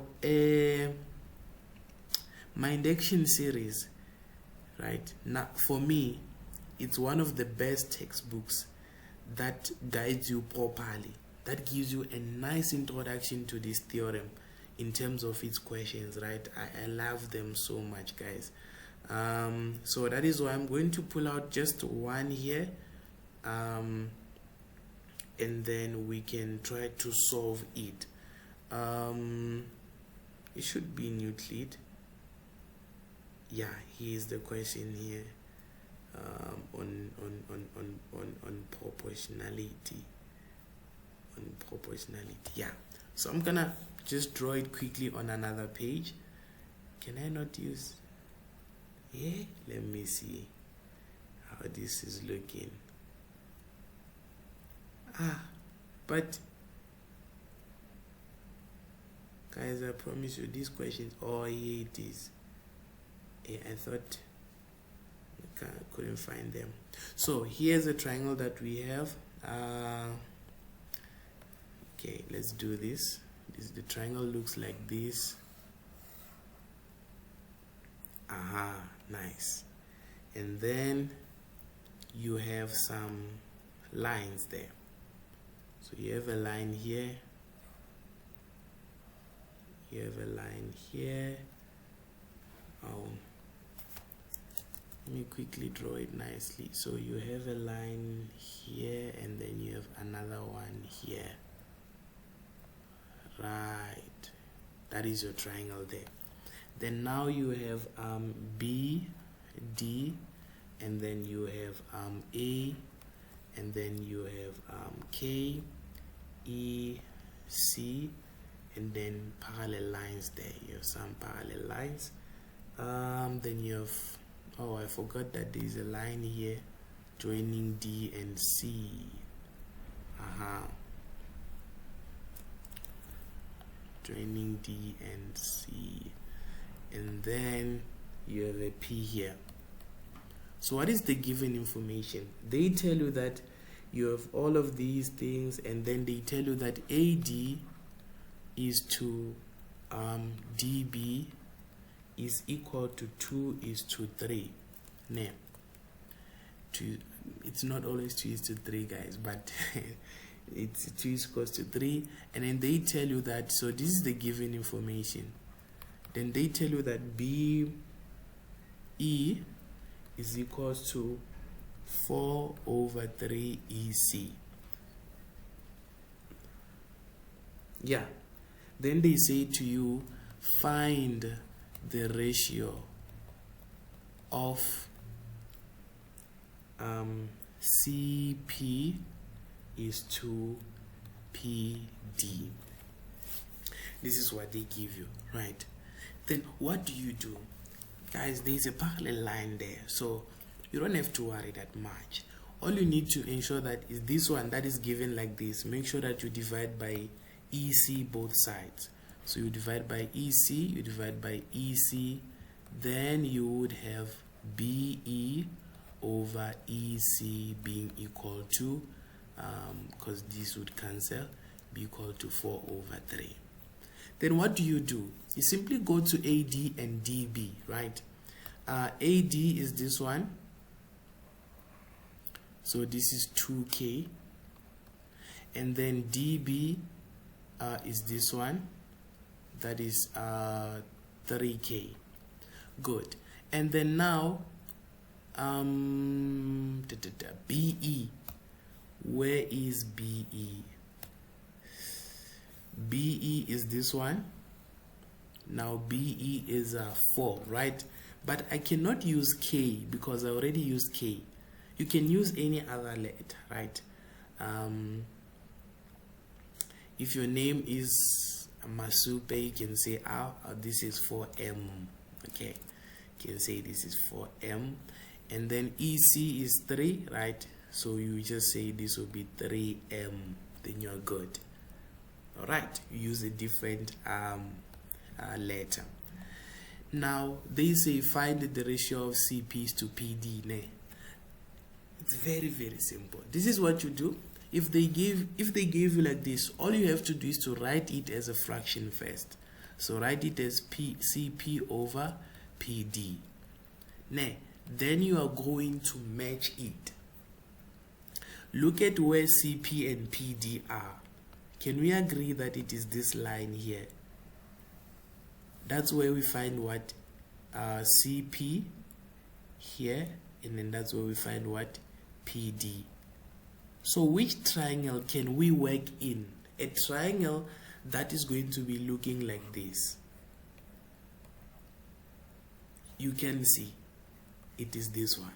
We can work in this triangle because this line is parallel to that line here.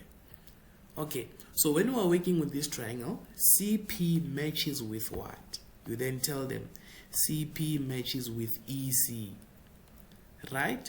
And then PD matches with what?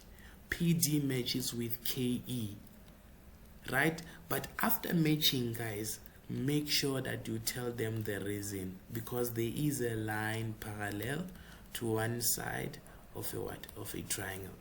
Now CP we do not have, we're looking for CP over PD, by the way.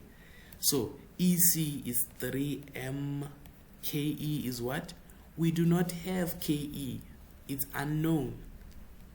We do not have KE, so I'm just going to write it as KE, because I'm not given there what is KE. Good people, after you write this, are you aware that if you can get KE, you have solved the problem? But now we don't have KE. How do we get KE? That's when we go to what I showed you. You just say, I want KE. What am I given? Can I match? Can I match? And then tell them that line parallel to one side of a triangle. Hey, this reason. You are looking for KE, right? You want KE. You are looking for KE. Now, what are you given? Right? What are you given? You look at KE and then you're like, okay, I'm looking for KE, right? But on this, remember, on this side, it's the same side of the triangle. What other length are you given? Right, you are given, can I say I'm given EC? But if I say EC, that is going to, you see, if I say EC here, that is going to point me out to this triangle CP and PD, to use the ratio of CP and PD, of which I don't have anything there. So I cannot say EC I'm given, but instead I can say I'm given BE on this same line. So I can say I'm given BE, right? Then I write it here that I'm given what? I'm given BE. Now KE, which is this part, it matches to what on the other side of the triangle? KE matches with AD. What about BE? It matches with what on the other side of the triangle? It matches with AB. So, and then you tell them line parallel. You'll write it same, right? And then now KE we don't have, we're looking for it so that we can simply substitute it here. BE we're given as 4M, right? AD you have it as 2K. AB we have it as what? As 5K. Then what happens to those 2Ks there? Yeah, they eat each other, so that you're left with what? You're left with KE over 4M is equals to 2 over 5. Therefore, KE will simply be 2 over 5 multiplied by 4M. Now you found KE. You must be happy, because now you can simply substitute it back there. You can now simply say 3M over what? 2 over 5 times 4M. Then what do? Those M's there, they are going to eat each other. And then what are you left with? You simply go to your calculator, you put this thing exactly the way you see it in your calculator. Good people, I believe if you do that, you should get 15 over 8. Is it true? Is it 15 over 8?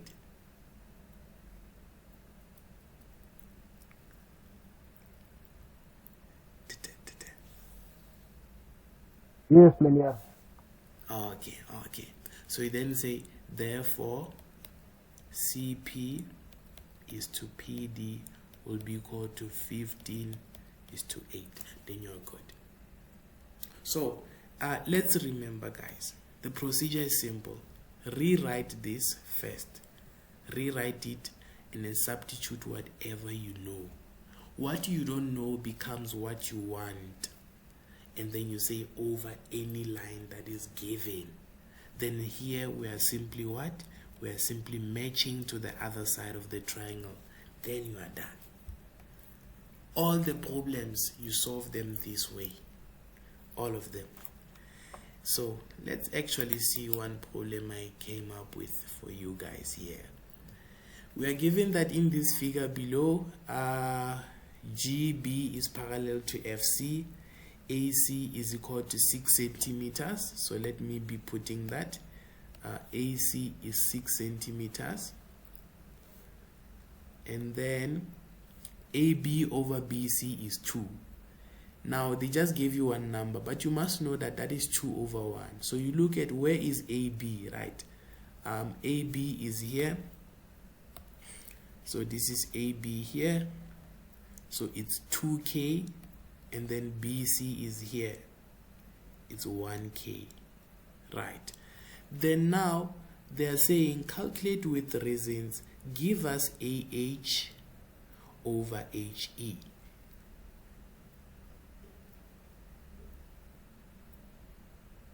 Oh, over ED.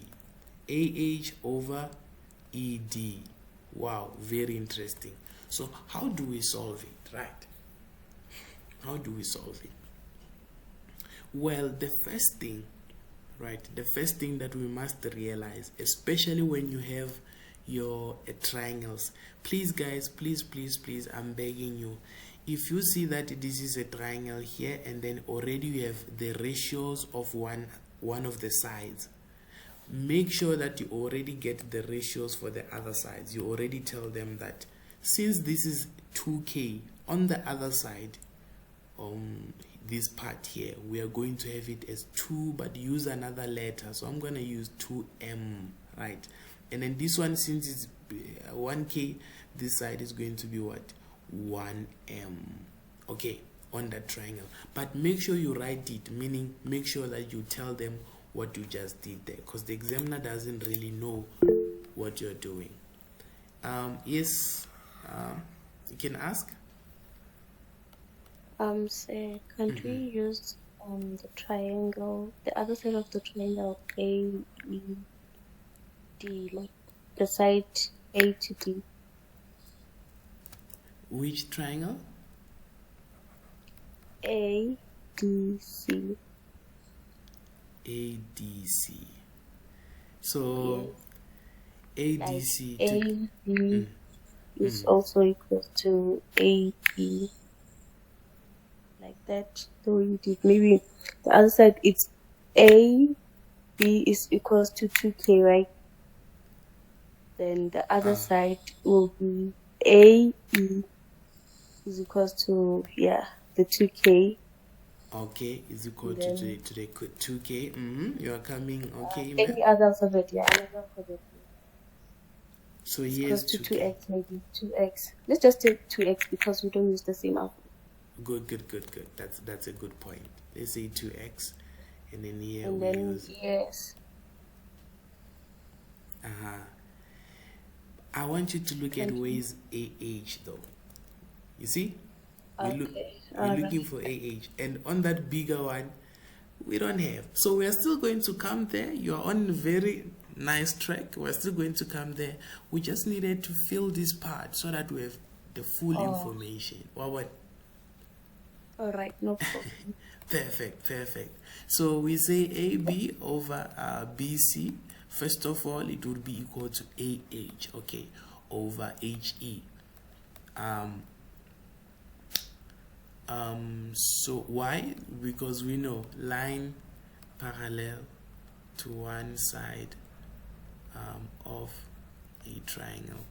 So since AB over BC is already given as 2 over 1, so that means we now have AH over HE.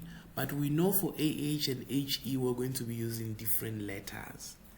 Nice. Then we come to where Mem was taking us. Then we say, okay, we now need to fill in the bigger triangle. So we say AB again over BC will be equal to AE over ED.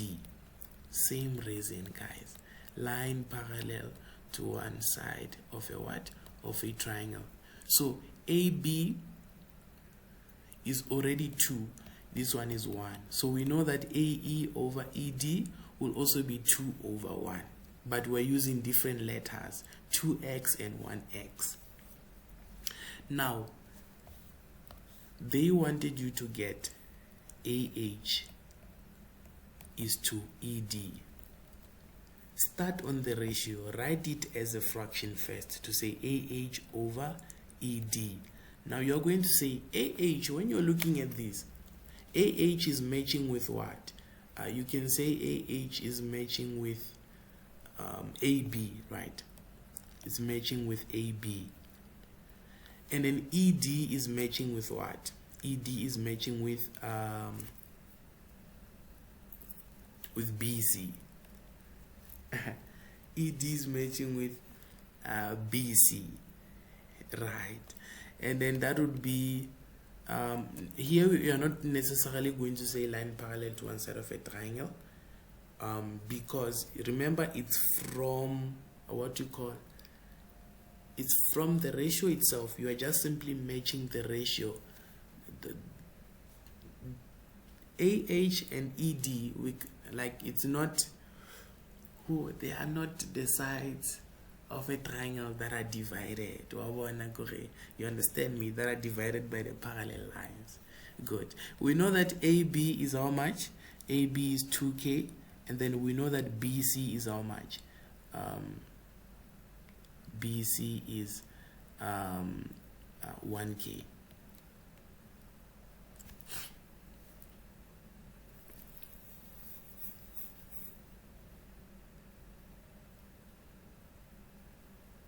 I said this correctly, right? BC, 1K, ED. ED is also matching with BC, it's 1K. So also there, it's 2 over 1.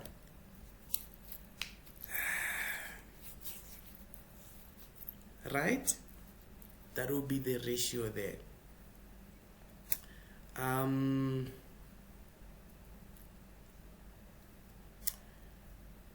Let's see. Good. We're going to leave it here for now. We're going to leave it there. Next one. We have a diagram, right? We're also given a triangle, and then we know we're also given the parallel lines, right? We know that VT is 4, PR is 9, and then TK is 6. VP is that. They say calculate the value of X, right? So how do we get X there?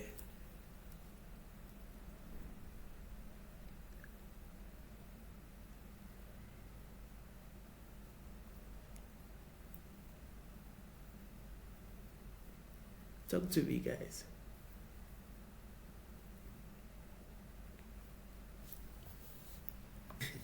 all right. So PT is parallel to RK. You are given there.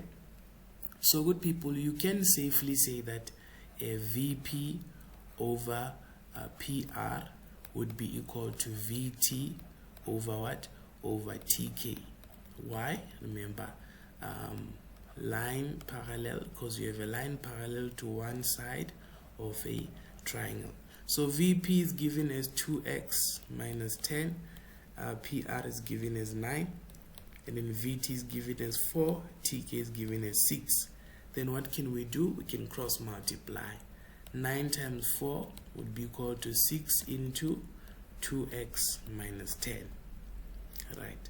Then you can divide by 6 both sides. So you have 9 times 4 over 6 is equal to 2x minus 10. Then you can take the 10 to the other side, and then it will become positive, right? And then you can then divide by 2. I'm doing this, guys, because I do not really have a calculator. So what would be X there? That would be 8. 8, ne?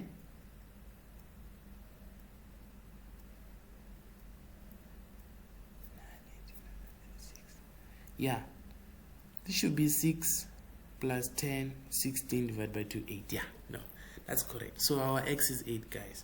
Quite simple, eh? Next one. Here we are, we're given a figure again, then we're given the what you call there, right? they want the length of EG, right? They want the length of EG, this part. So since they are looking for EG, and then you are given AE, good people, remember, right? You say what? Want over given, and then we match. So that is exactly what we're gonna do. We say we are looking for EG. However, we are given what? On that same side of the triangle, you are given AE, right? You are given AE. Then you simply match. EG matches with FD on the other side, right? And then AE matches with AD on the other side. Then you shall say line parallel to one side of a triangle. Now EG you do not have, but AE you know that it's 48. FD is what? Is 24, and then AD is 36. Then good people, we simply solve for EG by saying 24 over 36 times by 48. What do we get for EG?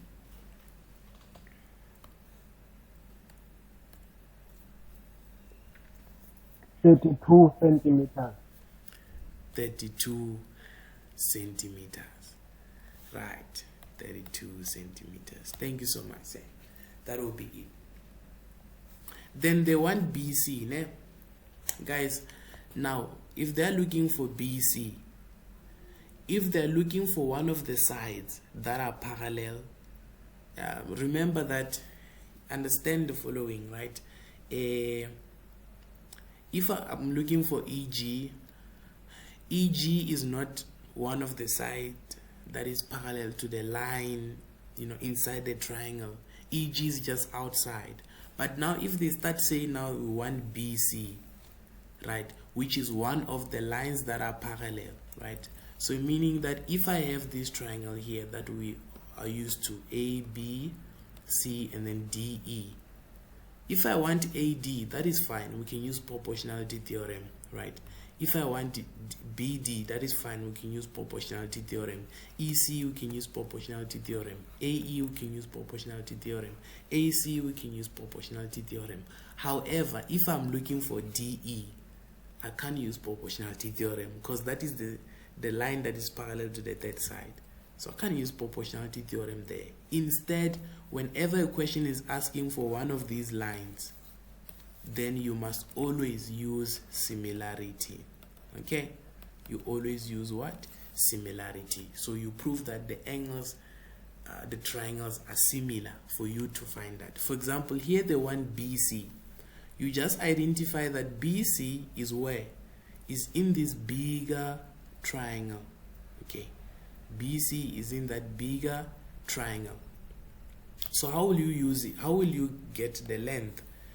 Since we are talking about the length of one of the parallel lines, then we use similarity. So check the one of the parallel lines also that has more information. So meaning it would be to my advantage to use DE instead of FG. So the triangle you're going to be working with is DE, and then you just go to the top there to form your triangle. Okay, so here you use similarity to get that length. Good. So now, how do we use similarity? Right, similarity is very, very simple. Let's remember that we just need to prove that two angles are equal. I want you to look at triangle ADE, ne? And triangle ABC. Can you give me the angles that are equal?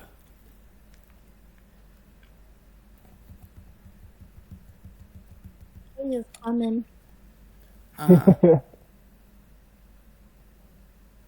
Which one? A is common. Oh, A is common. Ish, that is a nice one. So we found our first one. We just need one last one, guys. Angle B equals to angle D. Many Angle A. Angle A. Good. You quickly saw it. Angle B is equals to A. It will be ADE. What is our reason, say? Corresponding angle. So this one is equal to that. We say corresponding angles. Corresponding angles. Which lines are parallel? BC is parallel to DE. So D is parallel to BC.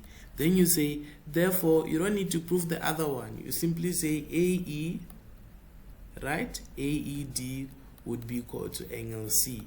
Then you just say third angle. Okay. Then you then say, therefore, it means triangle. Let me continue it here. Therefore, it means triangle ADE is similar to triangle ABC. Your reason will be what? Angle. So you get a mark for this. Make sure that you include it. So now that you have proved that those triangles are similar, good people, now it's very, very easy. Let's remember that we just draw our frog. Yeah? Is there a question? Okay. Let's remember that we draw our nice frog on both triangles. Ne? You just say, I'm gonna draw my frog here. It must be smiling. Here it is, it's smiling. Same thing here, I draw my frog here. I give it some nice eyes, and then it must be smiling. Good. So immediately after proving similarity, this is where you go to the frog. So you're going to say AD over what? Over AB, right? AD over AB will be equal to DE over what? Over BC, which is equal to AE over what? Over AC. Good people, you don't say a lot. You know what you say?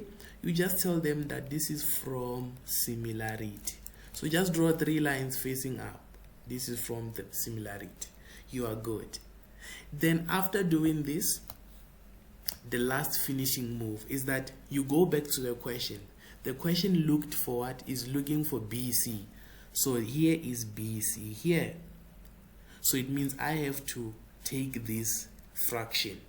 Now you need to take one last fraction that you can use, because you just need to use 2 for you to get your answer.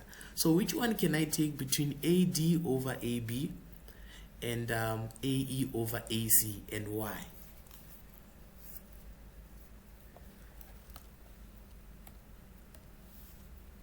I already know that I have to take DE over BC because that is where BC is. But which one should I choose? This one or this one? Who can tell me? And why are you choosing that one?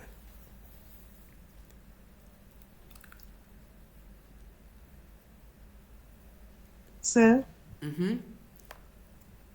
I think you choose AE over AC because we have the length of AC. Great. So I'll use AE over AC because I have AE, I have AC, as opposed to this one AD.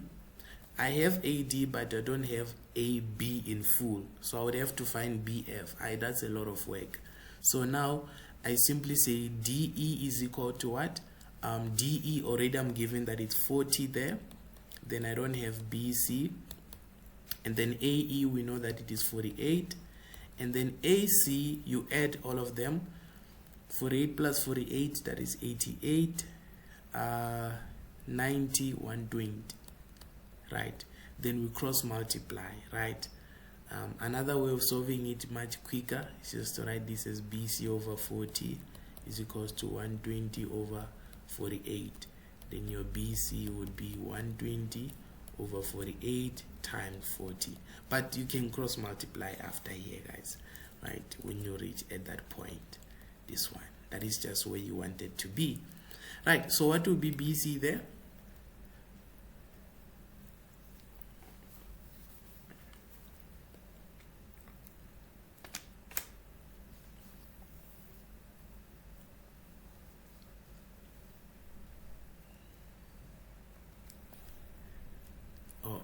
And don't worry about the notes, guys. I always send this thing to you, ne?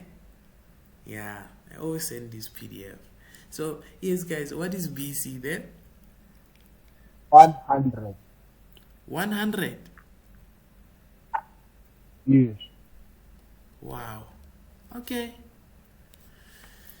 That is it.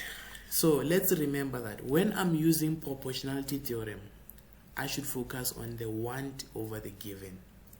When I'm focusing on similarity, I should focus on proving that two corresponding.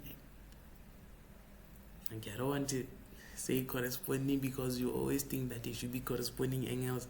Okay, two angles match on those two triangles. Then you just say the third one is the third angle. Then you would be able to you'd be able to get your answer. Here's another one here. So I'm gonna try and solve. Yeah, I'm gonna just try to show you real quick, guys. Truly speaking, I am running out of time. So PQ, right? So what we have is RT here is 6 centimeters.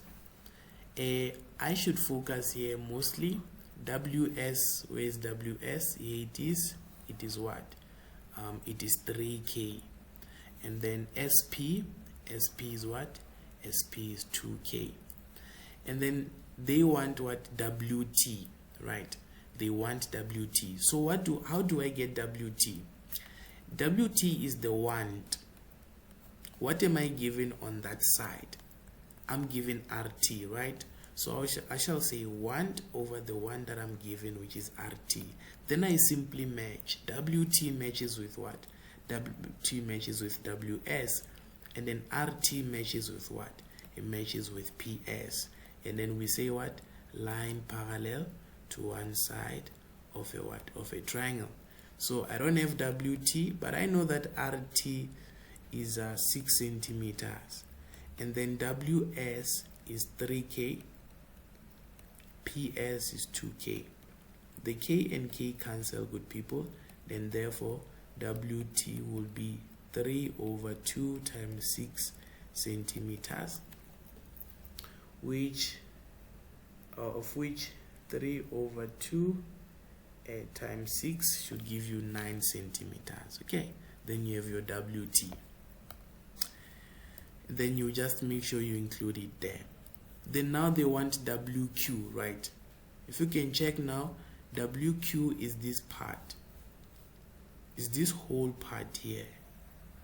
WQ. So how do we get WQ? We can focus on the bigger triangle, and on that bigger triangle the parallel line is this one, which is parallel to this part. Okay, so we shall say what? I'm looking for WQ. I'm going to write that my want is WQ. What am I given on this? I have RW, right? So I can say I have RW. Now WQ matches with what? With WP, and then RW matches with what? With SW. Then remember, line parallel to one side of a triangle. WQ we don't have, but RW is what? It's 15 centimeters.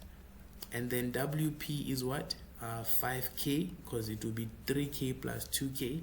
And then WS is what? Is 3K. Then what do the K's do? They eat each other, good people. Then you are left with WQ, which will be 5 over 3 times 15 centimeters, which WQ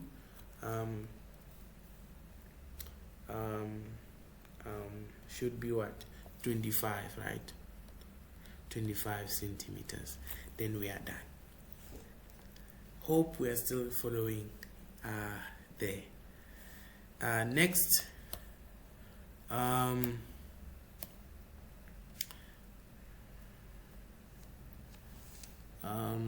so here's what we have there. There are questions that are going to ask you to prove that lines are parallel. Okay, just like this one. It asks you to prove that BC is parallel to what? parallel to AD. These two are parallel. So when you have to prove that lines are parallel and then you are given sides like this, in most cases, right, especially now that we're not working with circles, I have to prove that the sides are in the same proportion. If I can prove that they're in the same proportion, then it means that the two lines should be parallel. Then I'll say converse now. Okay.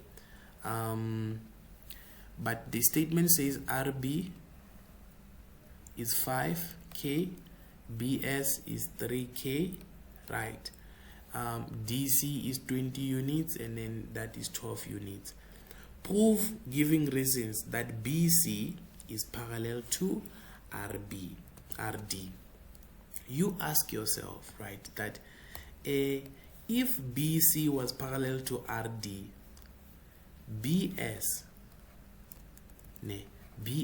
over RB was going to be equal to CS over CD.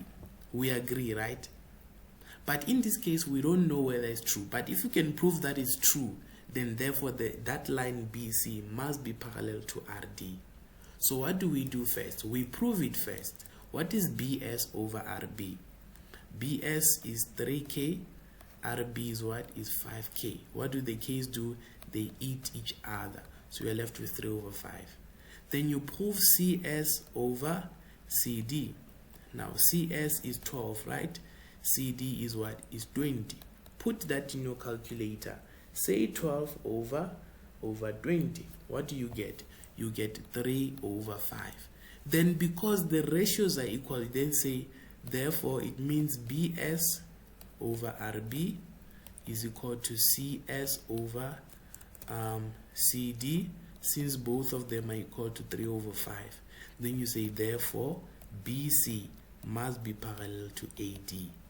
Your reason will be converse line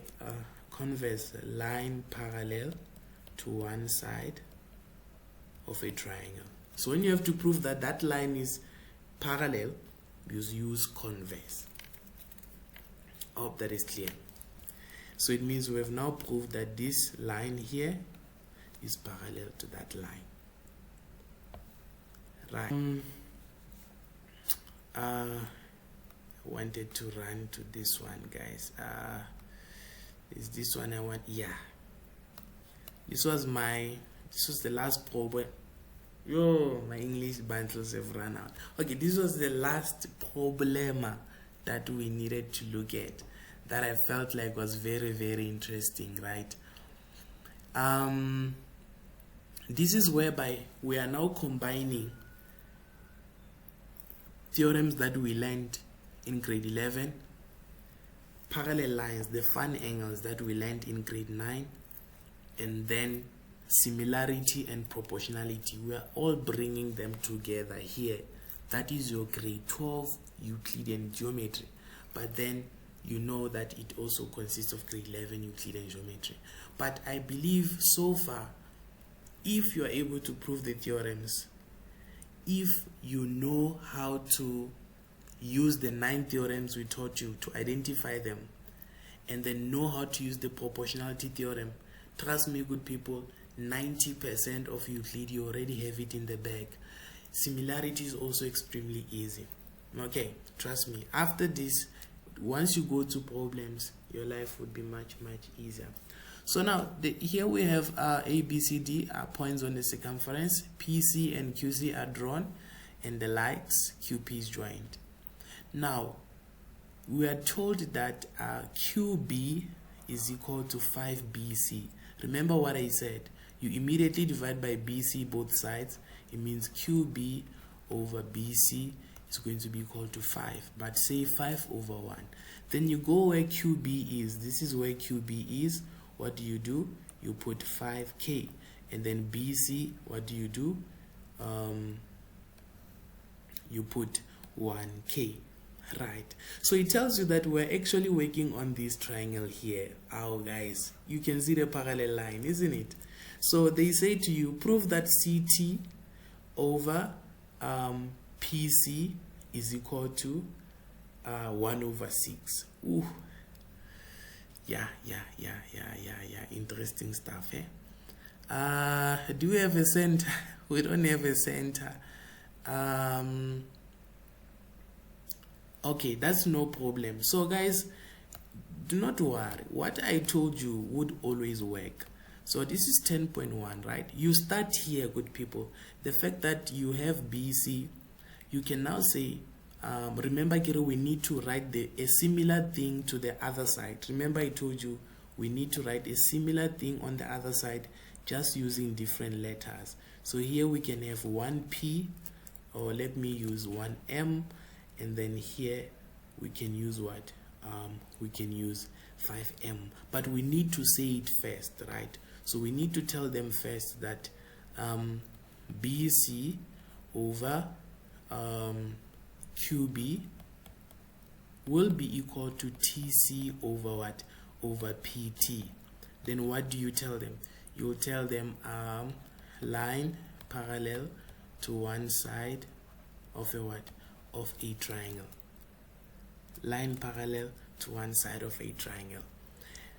So that will mean that TC over PT is equal to 1M over 5M, which is 1 over 5. Good. Now they wanted PC and CT.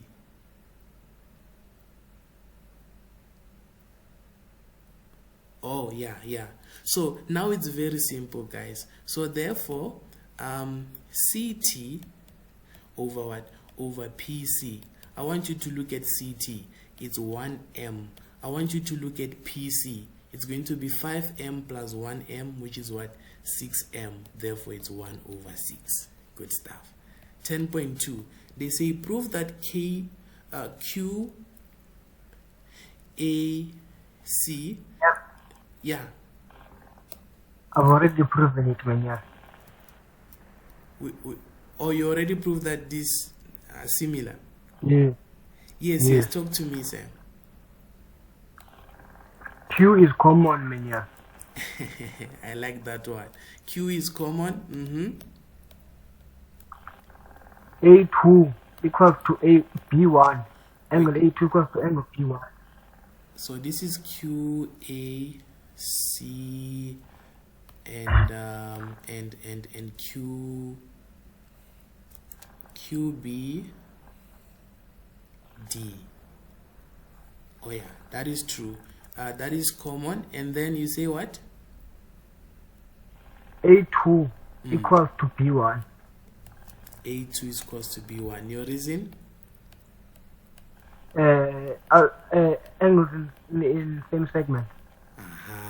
Angles in the same segment. You see, now we are combining everything. And then means the remaining one is which one? A1. And then A1 equals to angle C. Angle C. You just say that angle. You say third angle. So therefore, triangle QAC would be similar to triangle QBD. Your reason angle. Alright, so you have proved that, right? Very nice and easy stuff. So questions such as 10.3, how do you tackle them? Those ones, they are dealing with the frog, okay? So 10.3, you are dealing with the frog. So what do? You say from those that you prove that they are similar, right? You just make your frog here, and then you do this. You make your frog here, and then you do this. And then from there, what do you say now? You then say, QA, right, over QB would be equal to AC over BD, which will be equal to QC over QD. Then that would be, remember, you just tell them from what? From similarity. And then you look at the question. The question is talking about BC. So it means definitely we have to use this ratio with BC. Oh, which one is BC now? BC. Hey, okay. We don't have BC from this, but we have QD.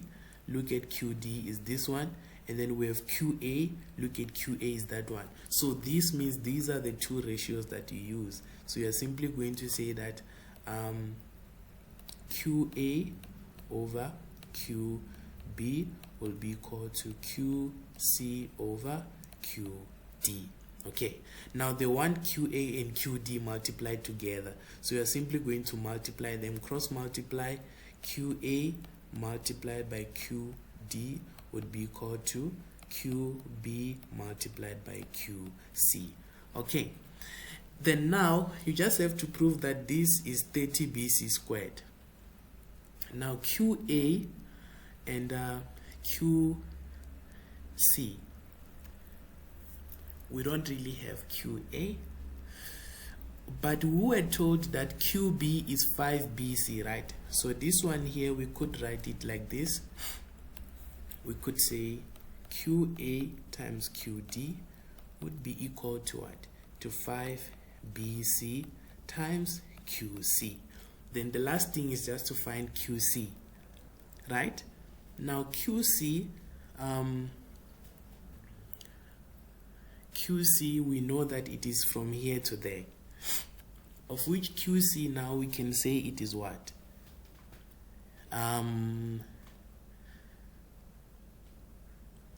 If BC, if BC is, let's see, remember that if I can take you back a bit, QB, we're given that it's 5 BC. That is why I wrote 5 BC here. Now QC, the whole of QC, check it. The whole of QC is this whole thing here. Okay, that is the whole thing there. So what is QC actually? It is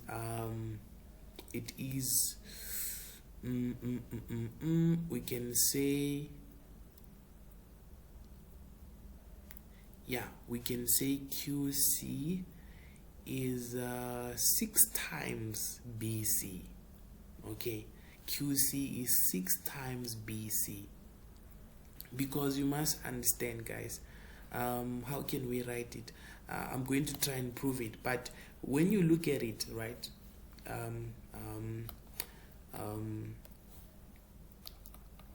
QC is indeed 6 times what? BC, and then that will give you 30 BC squared. Okay, that is how you do it. So that is usually the last question. It's talking about squared and the likes, but they come from the frog. If you can just have the frog and identify the correct fractions to use, then you're okay, right? Yeah, so that is it. This was my last problem. Oh, I also had this, but most probably on our next or future lessons we are going to try these ones out before we go to Euclidean trigonometry, right? I hope this has been helpful. Please remember, it's all about your theorems, and then knowing them and trying to ensure that you practice as many questions as you can using the methods that we've seen. Having other students all working together on one problem gives you those diverse methods to say, oh, I could have actually done it this way, I could have done it this way. So that is why I mostly prefer to have my sessions with other students, fellow students, so that I don't just say something I have on my own. Someone actually has a different opinion out there. So yeah, that is it. Best of luck.